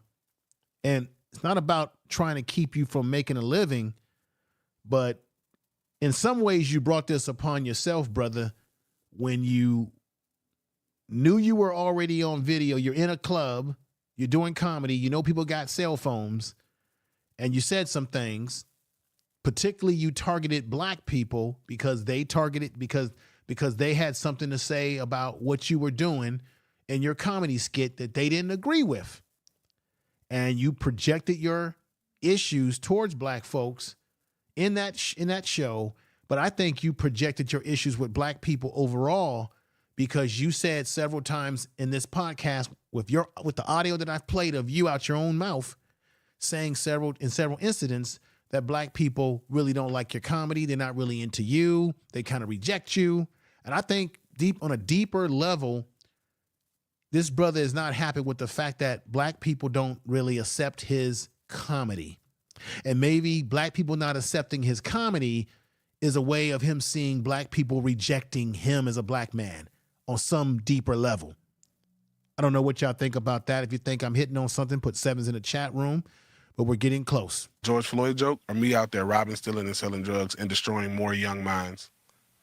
Well, I think so. What he says is, do you rather I make George Floyd jokes about what happened to George Floyd, or do you rather I go out there and rob people? See, he's gaslighting. He's using that as a gaslight, in my opinion, y'all. What 2 things are true at once, sir? I think that anybody that's out there robbing, stealing, and killing is detrimental, and I think that. A comedian that throws his people under the bus is detrimental. Right. I think that in that particular instance, and my opinion is that you threw your people under the bus. Did any of your rap lyrics throw people under the bus? For the sake of appeasing, appealing to who says that? I just said it. But I'm saying, how can you say that? I open my mouth. No. I'm saying that I get the physical aspect of you saying, oh shit. I get the physical aspect of you saying that, but I'm like, who's here to say that I was doing that? I was doing that for me. Everything I do on stage is for me, sir. I don't. Damn, what? This is what don't make any sense. He says that he does comedy for him, which doesn't make sense to me because when you are a comedian, you're making jokes for the audience's pleasure, to get a response for the audience, to get a reaction from the audience, because you want them to like your material. You want you create comedic material, not to just laugh at your material yourself, but to get a response from the audience. And you want a positive response to what you have to say. He did not get a positive response from black people, which is why he got triggered through that set that he did where he went off on those said black people because they rejected his material. So when he sits up here and tells you he does it for himself, that's bullshit. That's ego talking. That's not logic. Nobody does comedy just for themselves. Because if you did, you wouldn't be trying to be a damn comedian. Because to be a comedian, you must do what?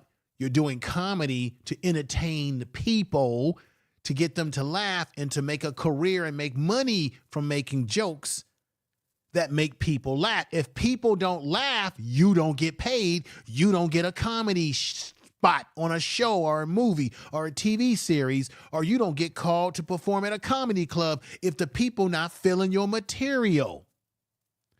You said you don't care. You do it for yourself. If that's the case, you would have never been triggered by black people getting up and leaving because they didn't like one of your jokes about George Floyd. So this is where the ego is talking right here. The super ego, not logic. I don't do jokes to appeal to anybody. I do what I want, and I will continue to do what I want because that's what comedy and free speech is about. And I'll live and die on that hill. Like, let me ask you, do you regret any of your rap lyrics? Yeah. Are you going to be apologetic for it? Yeah, I have been. Why? At that moment, it meant something to you to say that. Yeah, but here's the thing: when you know better, you do better. So I'm not. I've only been headlining for 2 years. But you know you're smarter than most people though. So you got there's a shorter curve for you. Yeah. Thank you for acknowledging. See what you have here. I mean, Lucas. Yes, sir. I'm here in the flesh. Welcome to the show, man. Thank you, buddy. I appreciate you for taking the opportunity to talk to me. I want to stop it there. What you heard near the end, where Willie D sort of complimented him about being intelligent, you could tell what we're dealing with is a young man who has some layers of high narcissisticness. He's got a level. Now, nothing wrong with being confident about yourself, confident in your abilities. I give him that. But there is some narcissism to his attitude around this issue. How dare you black folks try to tell me, what to do? Then you heard him several times say, oh, I talk about white folks and Jewish folks. And then he took it all back and said, oh, no, I never told any Holocaust jokes. But then you just said you did. Then he sat up there and said, well, I talked to George Floyd's brother, Tank. I think that's his brother, maybe his cousin. Then Willie D says, well, I heard of that individual, but I'm not. But then Willie D said himself, I don't know the relationship. See? So he's trying to drop names that we ain't never heard of. I never heard of Tank. I know his main brother, Felonius, who was the one that was speaking for the family primarily. I didn't hear him drop that brother's name. And I'm sure that most of the family don't like what he had to say. But he want to tell me and you, oh, come on, man, it was just a joke and all of that. I get it. It's a joke. Let's not act like we never heard a joke and people ain't never said nothing controversial. We know it. We've all listened to comedians say controversial stuff that we actually did laugh at. That's a fact. Let's not be too pompous about that. But let me let you hear from someone who went to school with George Floyd, was like a brother to George Floyd, very close to George Floyd. That's Steven Jackson, y'all. Remember, Steven Jackson, I believe, is from Houston or grew up with him in Houston before leaving Houston himself. He's very close to the family. He did not like what this man had to say about George Floyd, his brother. Let me show you some pictures here to kind of like let it ring true to you. So here is George Floyd. There is Steven Jackson. You know him. He's an NBA He was a former NBA basketball player, won one championship, played with the Warriors, played with the Indiana Pacers. He's been around. He's a part of the All Smoke podcast. And he's very outspoken, right? He speaks his mind all over social media. When he sees something that he don't agree with, he goes back and forth with everybody damn near when it's something that he doesn't like. And here is another picture with him. Here he is with George Floyd a little bit more closer in, and they had a relationship, and this is what he had to say about what this young man did. And I think that I think he was well within his right to speak his mind. And I'm going to tell you right, I'm going to warn you, it's raw. What he's going to say is very raw, and it's going to be in your face. Here we go. This is fair use for the idea of critical analysis, news reporting, parody, and here we go.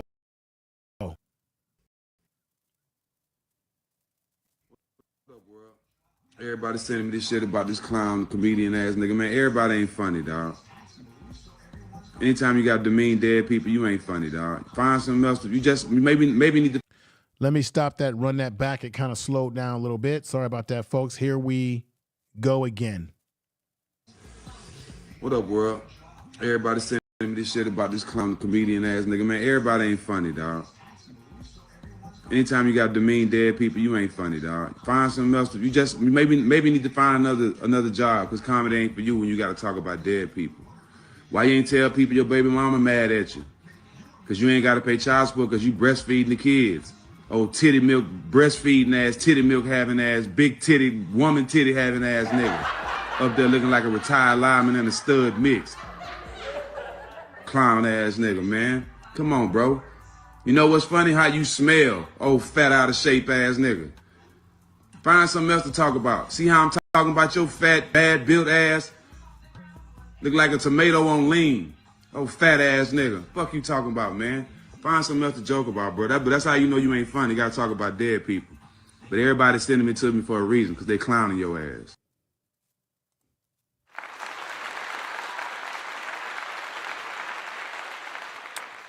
Now, as we get to conclusion, everybody, and I really appreciate everybody in the chat room, everyone listening out there, make sure you share this video on your social media, share it on Facebook, share it on, Twitter. I still call it Twitter. Share it in your community tab if you're a content creator. Now, look, remember, this is very important as we're going to end with this right here. Remember, in the audio that I played for you today, David Lucas said that he would never take back the joke, that he would not do it, that he had no shame in his game. He even said to Willie D, Willie, have you taken back things that you said in your rap music? And Willie D said, well, when you know better, you do better. And I did take things back.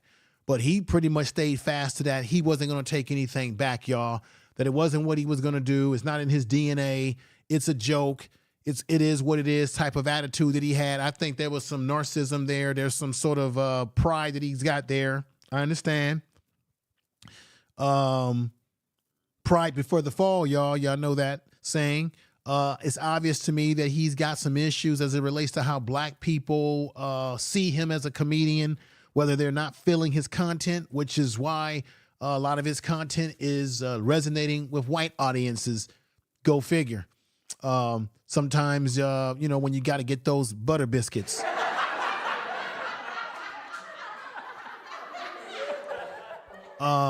But guess what, folks? I got the video right now. This man has humbled himself. He said up there on Willie D's podcast saying that he would not take anything back, that he's sorry if he offended people out there he said he's sorry if he offended the Floyd family, but then said he wouldn't take the actual comedy skit back. Well, he has definitely shown some humbleness here, as I'm going to let you see the last thing that we're going to do today. He had to take some words back about George Floyd. Check this out. It's because you know why? The internet has been coming down heavy on him, and he had to succumb to it. Now, once again, I don't think we should be going after people's family members at all. Don't do that. But this is what he finally did. He put this out on his social media post on Instagram and probably has posted it other places, but check this out. This is a man eating his own words. He told Willie D, I would never take it back. I'm sticking to it. I'm sticking to my guns. But now he's seeing the errors of his ways. Comedian David Lucas. You know me from Kill Tony and other various roast shows. I'm an edgy, push the boundary comedian. And my job as a comedian is to bring humor in dire situations. With that being said, there's a clip that is circulating around social media. And since that clip has came out, I have spoken to a lot of George Floyd's family. I spoke to Cal Wayne, Trey the Truth, Steven Jackson. And my intention was to never cause harm to his family or make them revisit a moment that happened a few years ago. I'm a father. Now, I want to stop it right there. This man said to Willie D that after he said those jokes that he had a conversation with Troy, he named him in there. He claimed he talked to the brother of the George Floyd family, to a brother who they said was named Trey. And he said, is he cousin? Is he a cousin? Is he a brother? What's the relations, right? He said that he had already, this guy is a liar. This dude, David Lucas, be lying. He said in an interview with Willie D, as if it was okay because he talked to a family member who we never got that really confirmed, that he talked to Trey as if it was all right what he did, that he didn't have no problem with it. Now he comes back and gives an apology and says after talking to Steven Jackson, who just clowned him, which I played, then he said after talking to Trey, dude, you just said you talked to the brother of George Floyd as if he gave you his blessing. Now you saying after you got clowned, now you're saying, oh, I talked to Steven Jackson. Oh, I talked to Trey and other family members. Dude, this is where he lied to y'all, everybody. The family members never gave their blessing to him doing them jokes or doing that joke. But he got up there on Willie D and lied and said as if he had already got consent from one of his brothers to do what he did, as if it was okay. So he sat up there and told Willie D, well, I talked to one of the George Floyd brothers and they was cool with me. But now he turns back in this apology video saying, after talking to them and Steven Jackson and certain family members, now he's doing this apology because they told him they didn't appreciate it, and he's been catching hell all over social media. Then he gets up there and lies and says, oh, I tell jokes about Jewish people when in fact about the Holocaust, but in fact, then turns around and tells Willie D, oh, I don't have a joke about a Holocaust at all.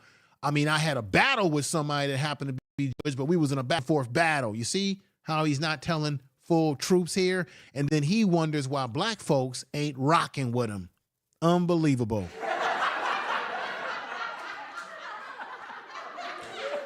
Butter biscuits are good. Listen to this again. This is comedian David Lucas. You know me from Kill Tony and other various roast shows. I'm an edgy, push the boundary comedian. And my job as a comedian is to bring humor in dire situations. With that being said, there's a clip that is circulating around social media. And since that clip has came out, I have spoken to a lot of George Floyd's family. I spoke to Cal Wayne, Trey the Truth, Steven Jackson. And my intention was to never cause harm to his family or make them revisit a moment that happened a few years ago. I'm a father, so I get it. I understand how his kids feel. I've spoken. So if you got it and you're a father, now he wants to throw he's a father. First, he told Willie D he got Asperger's, so he'll say any and everything. Now he wants to throw the I'm a father card out there. If you're a father and you got children, then you would understand that George Floyd has a daughter and got family members. So you wouldn't have went there with that then, dude. But the reason why he's doing this, folks, is because he caught hell. He caught criticism from the likes of the Steven Jacksons of the world and the family members of the world, but got on Willie D acting like he had the blessing or he had the respect of one of Floyd's brothers like it was all right. No, it wasn't all right, which is why he did this post. To his whole family. And we've came, to an understanding as to how to move forward from this. And just want to apologize to his kids and everybody who was close to him. You see? What you just saw there is he's been exposed. He's been exposed. He got up there on Willie D's podcast and talked real big shit. Oh, I ain't gonna do this and I ain't gonna do that. I'm a comedian. Black folks don't rock with me for some reason, blah, blah, blah. Oh, this is why George Floyd got this. I wouldn't have put a knee on George Floyd. I would have just killed that. You know what? That end. Talked all that. He talked all that stuff and got up on Willie D's podcast talking all that tough guy talk. Now he's here apologizing because he never had the consent of Floyd's family. Floyd's family never said, yeah, we cool with what you said on that comedy show, man. No, they wasn't. And he probably got so much heat for it, so much pressure from the family and from those that know the family and those on social media to the point that it spilled over into his mother being harassed, which I'm going to say again, never take the harassment or never bother people's family members who have nothing to do with other people running their mouth. But as a result of that, I think he succumbed to all that pressure that he had to give that apology to sort of, in a way, save face and sort of, in a way, try to get people to get off of his ass. Ladies and gentlemen, I want to thank you for watching the program today. Let me get, before I leave, I'll read some of your comments, and then we're going to call it a day. Let's go over to my man who gave me the super chat, and I appreciate that $2 super chat, brother. Thank you very much. Thank you for the super chat. We got my man, Bobby Bowman. What's going on, brother? Thank you for the super chat. He says he apologized so he knew he was wrong. Correct, correct, my good brother. I'm glad you came over. Correct. Because before, if you heard him on the Willie, I played the Willie. I don't know how long you've been listening, brother. I played a portion of the Willie D interview. Of course, y'all can go look at the actual video of the interview. But he was acting real honorary on that podcast when when Willie D was asking him I thought was some questions that were good. You could tell he was trying to minimize it. Oh, I'm a comedian. This is what we do. Da, da, da, da. Man, I'm not taking nothing back. It's comedy. I don't owe nobody nothing, blah, blah, blah, blah, blah. And now he's been humbled because like a horse that's been broken, people been coming for him. And that's why he's seeing a new light here. Thank you, Information Man, for this awesome content. Hey, thank you, Jill's Chocolate Boutique. Everybody check out her channel. Make sure y'all check out Feminine Melanin Universe channel as well. And to add in that word, rob the black people who walked out of the show. Right. Now, I'm going to say it again. Don't get me wrong. Comedians say controversial things all the time. Let's be honest. That's what they do. So I'm not that I'm so surprised that he did this, but what bothers me is that he did this in front of a white audience where he sort of chuckled down towards black people who got up and left, who didn't agree with the George Floyd joke.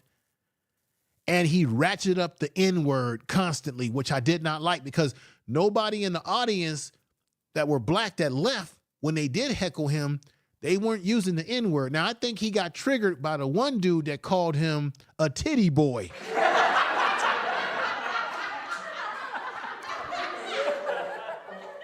I think that was the one thing that also set him off. And I think, I'm going to say it again, I'm going to stand on this. I think there's some psychological issues that he has with black people who do not accept his comedy, that have never embraced him. I think he's bothered by that on a lot of levels because you heard him repeat that in those interviews, how black people, for whatever reason, they don't rock with him. First he said, well, because I'm different. Then he says, again, when I was with Bruce, and he was mentoring me, black people sort of they weren't rocking with me. They kind of rejected me. I think that bothers him, which probably plays into the reason why he went in on those black people that left and didn't like what he had to say about George Floyd. There's a psychological component to this. I'm gonna say that again. Let me see. We got I just like Clarence Thomas. Right. Clarence Thomas got some psychological issues too. Right. We got Reed in the house. What did his BAN baby? He should never get respect. Hey, you got that avatar, that brother that was on Good Times. I remember that character from Good Times. Yeah, I remember this dude from Good Times that you got on your Ivory Reed. I like that avatar. That guy, that character was I think, wasn't he a pimp or something in Good Times? JJ got in some kind of trouble with that dude or something. Let me see. Your jokes weren't good. That's why you weren't rocking with. Yeah, I think that black people probably didn't like his jokes. They didn't like his material. And his material, I find it interesting that his material resonates with white audiences more than black audiences. But I understand why, because he does his shock jock stuff and he likes to get into the racial stuff where he's talking about black folks like he did George Floyd. And those folks that on that mega right, that off right and that Trump right, they like that kind of stuff. It's just the facts. Let me see what you're saying here. Patoro Afro says, we will find out in due time about his mental. Yeah, we will. We will. You make a very good point. I want to thank everybody for, thanks, a pimp. Ivory Reed says, he says, thanks, a pimp. Yeah, I remember. Was that character either on Red Fox, Ivory Red, or was that character on, what did I just say? Now I'm losing track of my thought. Was on Good Times. Was he on Good Times, or was he a character that was on Red Fox? I remember that. I remember it from somewhere. But we got to get on out of here, folks. I want everybody to enjoy the rest of your weekend, your Sunday. Tell somebody that you love them. I'll be back live next Sunday. But I plan to drop an uploaded video. I know I've been saying this, but I'm going to be dropping an uploaded video and getting to dropping uploaded short videos as a podcast, short video as uploads or as premiere videos very, very, very, very soon, because I need to start putting out more content on this channel besides just going live once every Sunday. I need to crank up the intensity. I've been saying this. I've been thinking about this. Got to find the time to crank the content out, but it's content that is good for you all. Content that you're definitely going to want to hear. I got so much other things I'm going to talk about around the reparations issue. Oh, I got a lot of things I'm going to be talking about, but I'll be doing like short little podcasts that won't take up a lot of time that you can check out and enjoy. I want to appreciate everybody in the chat room again. Kenja G, thank you. Bless you. Thank you, Bowman, Brother Bowman, for giving me the $2 super chat. Thank you for supporting me and coming over, everybody. Everybody, I hope that your health is well, that your family is well. I know we can all go through some hard times economically, emotionally, physically too, as well as financially. And I know that all of you that have been following me, we all go through ups and downs in our life. And I hope that everybody is doing well. If you're not doing well in certain areas, I hope that you can get the help that you need.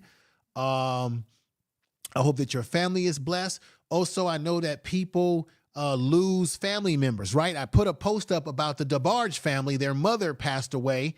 Do you like the post that I've been putting in the community tab?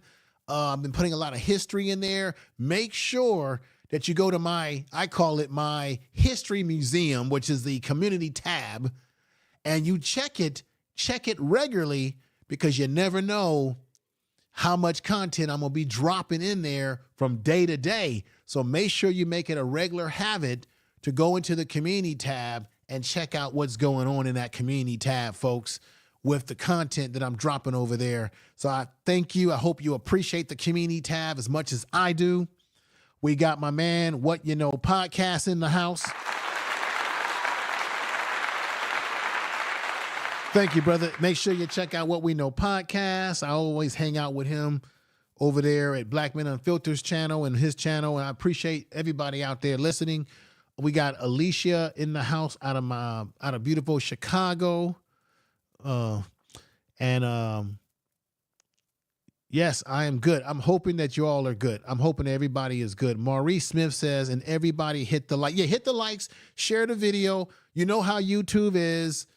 They suppress videos like this. It's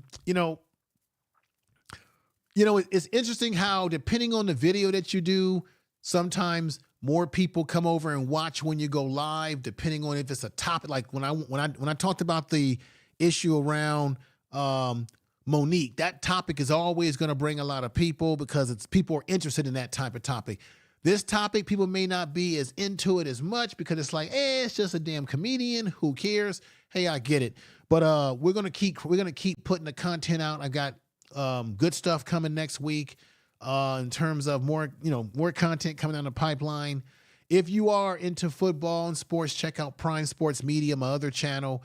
I'll be dropping videos over there. I'll be dropping some stuff over there as well. Even though right now Colorado and Coach Prime, this is the off season for them, but there's still things going on that I like to report about on that channel. I thank you again. We got my man Naps TV who's coming to the house. Make sure you check him out. Hey, Naps, when are you going live again, brother? I gotta be honest with you. I miss when you go live. I love listening to you when you go live and you give your perspective about things that are going on, brother. Naps TV said this, Information Man Show, I've been sent to YouTube detention again for a post in that white lawyer that just got arrested, accused of what? How could you be put in YouTube? You got put in YouTube hell for posting something that's already in the regular news? Something don't make sense. The YSL lawyer that got charged with gang activity. Ooh. God, man. Yeah, man, they YouTube is real funny style. Thank you. I hope that everybody enjoys the community tab. I try to put all good stuff in there. Naps, I'm sorry about what happened to your channel. I know you said you're on a suspension right now, I would imagine. Sorry about that, man. I don't know. Maybe there was something that you play like a video. Maybe there was something in the video that you played that triggered something. I've had situations where I've played videos where I went live and my video got taken down because YouTube will send me an email and say you played something that was either misinformation, which was the one I did about the COVID situation. Remember when that whole thing was, and I did a video about questioning some of that stuff and YouTube took my video down for that. There's something that's either in the video or a buzzword that YouTube doesn't want people to say, that when you say it, it triggers something and then boom, there's something going on. I'm sorry that happened to you, brother. Let me see. I thought it's because I posted her holding. Yeah, that's what it was. Yeah. He said, I thought it was I posted her holding guns, something she does all over Instagram. Right. But see, remember, Instagram is different from YouTube, Naps. And Instagram might have different policy. Just like if you were to post that on Twitter, it probably wouldn't have got taken down because Twitter is a mess right now. And it's wild, wild west on Twitter, right? With that Elon Musk, he let anything go on Twitter. But what I'm saying to you, brother, is that on YouTube, they don't like stuff like that. That's probably why that happened to you. They don't like you showing, this is the bottom line. They don't like, if you are a black person, people gonna say, oh, don't go to the race card. No, it's the truth. When you are a black content creator and you're bringing up really hot button issues, they don't like us to talk about them and they don't like us to show the evidence. So I think they got you because you showed something that had weapons, which probably triggered the algorithms to go against you. And they don't like the fact that you as a black person are reporting the story. You know how this works, brother. But when you go on YouTube, you got people like David Chowder, You got all these old racists on YouTube who do channels that can show all that stuff, and they get millions of dollars. So that's the difference. But I'm going to get ready to get out of here. I appreciate you all. Y'all all take care. Love you all. This has been great. I don't wanna seem lonely, but I don't wanna be lonely. Y'all take Middle care. 2010s, stuck in a place secluded deep in my mind. I'm looking out through the lens. Was in a rush to become who I am. Looking back, then I realized that I do. Everybody take care. This is the Information Man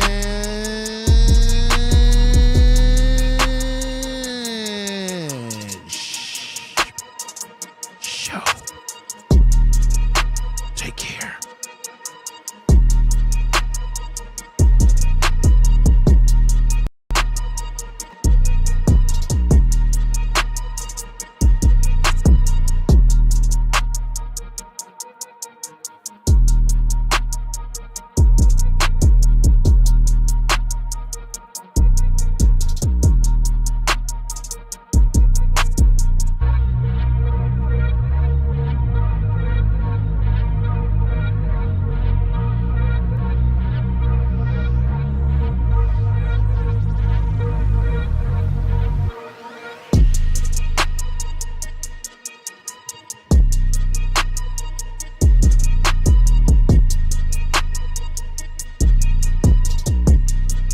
Thank you everybody for listening to the program tonight. I appreciate you.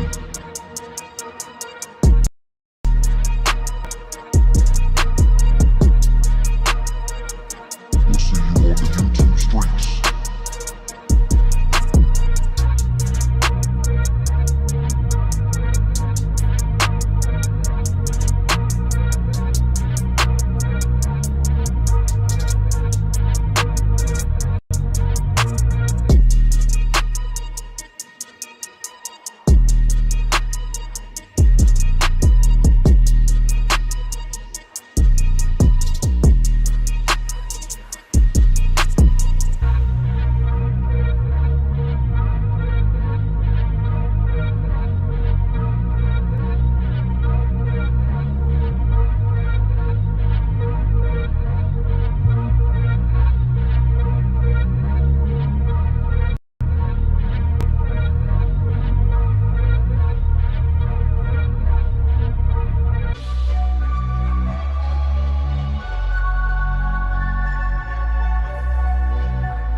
You said you want a bad one.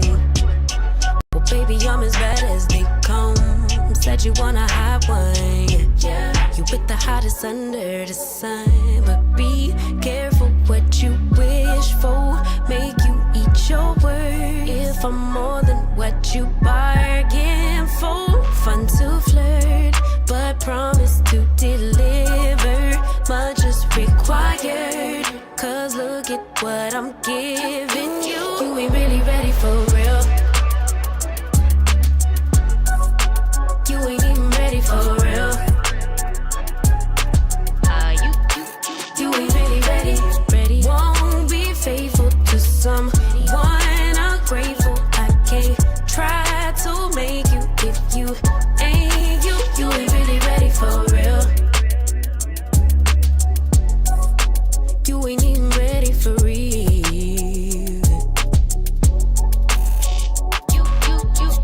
You said you want a real one. Well, it don't get no realer than the realest one. Baby, can you handle? If you really want it, better come get you some. But be careful what you wish for. Make you eat your words. If I'm more than what you bargained for. One dessert, but you ain't finished dinner. Much is required. Cause look at what I'm giving you. You ain't really ready for real. Tell the truth. You ain't even ready for real. You ain't really ready. Won't be faithful to someone ungrateful. I can't try to make you if you ain't you. You ain't really ready for real.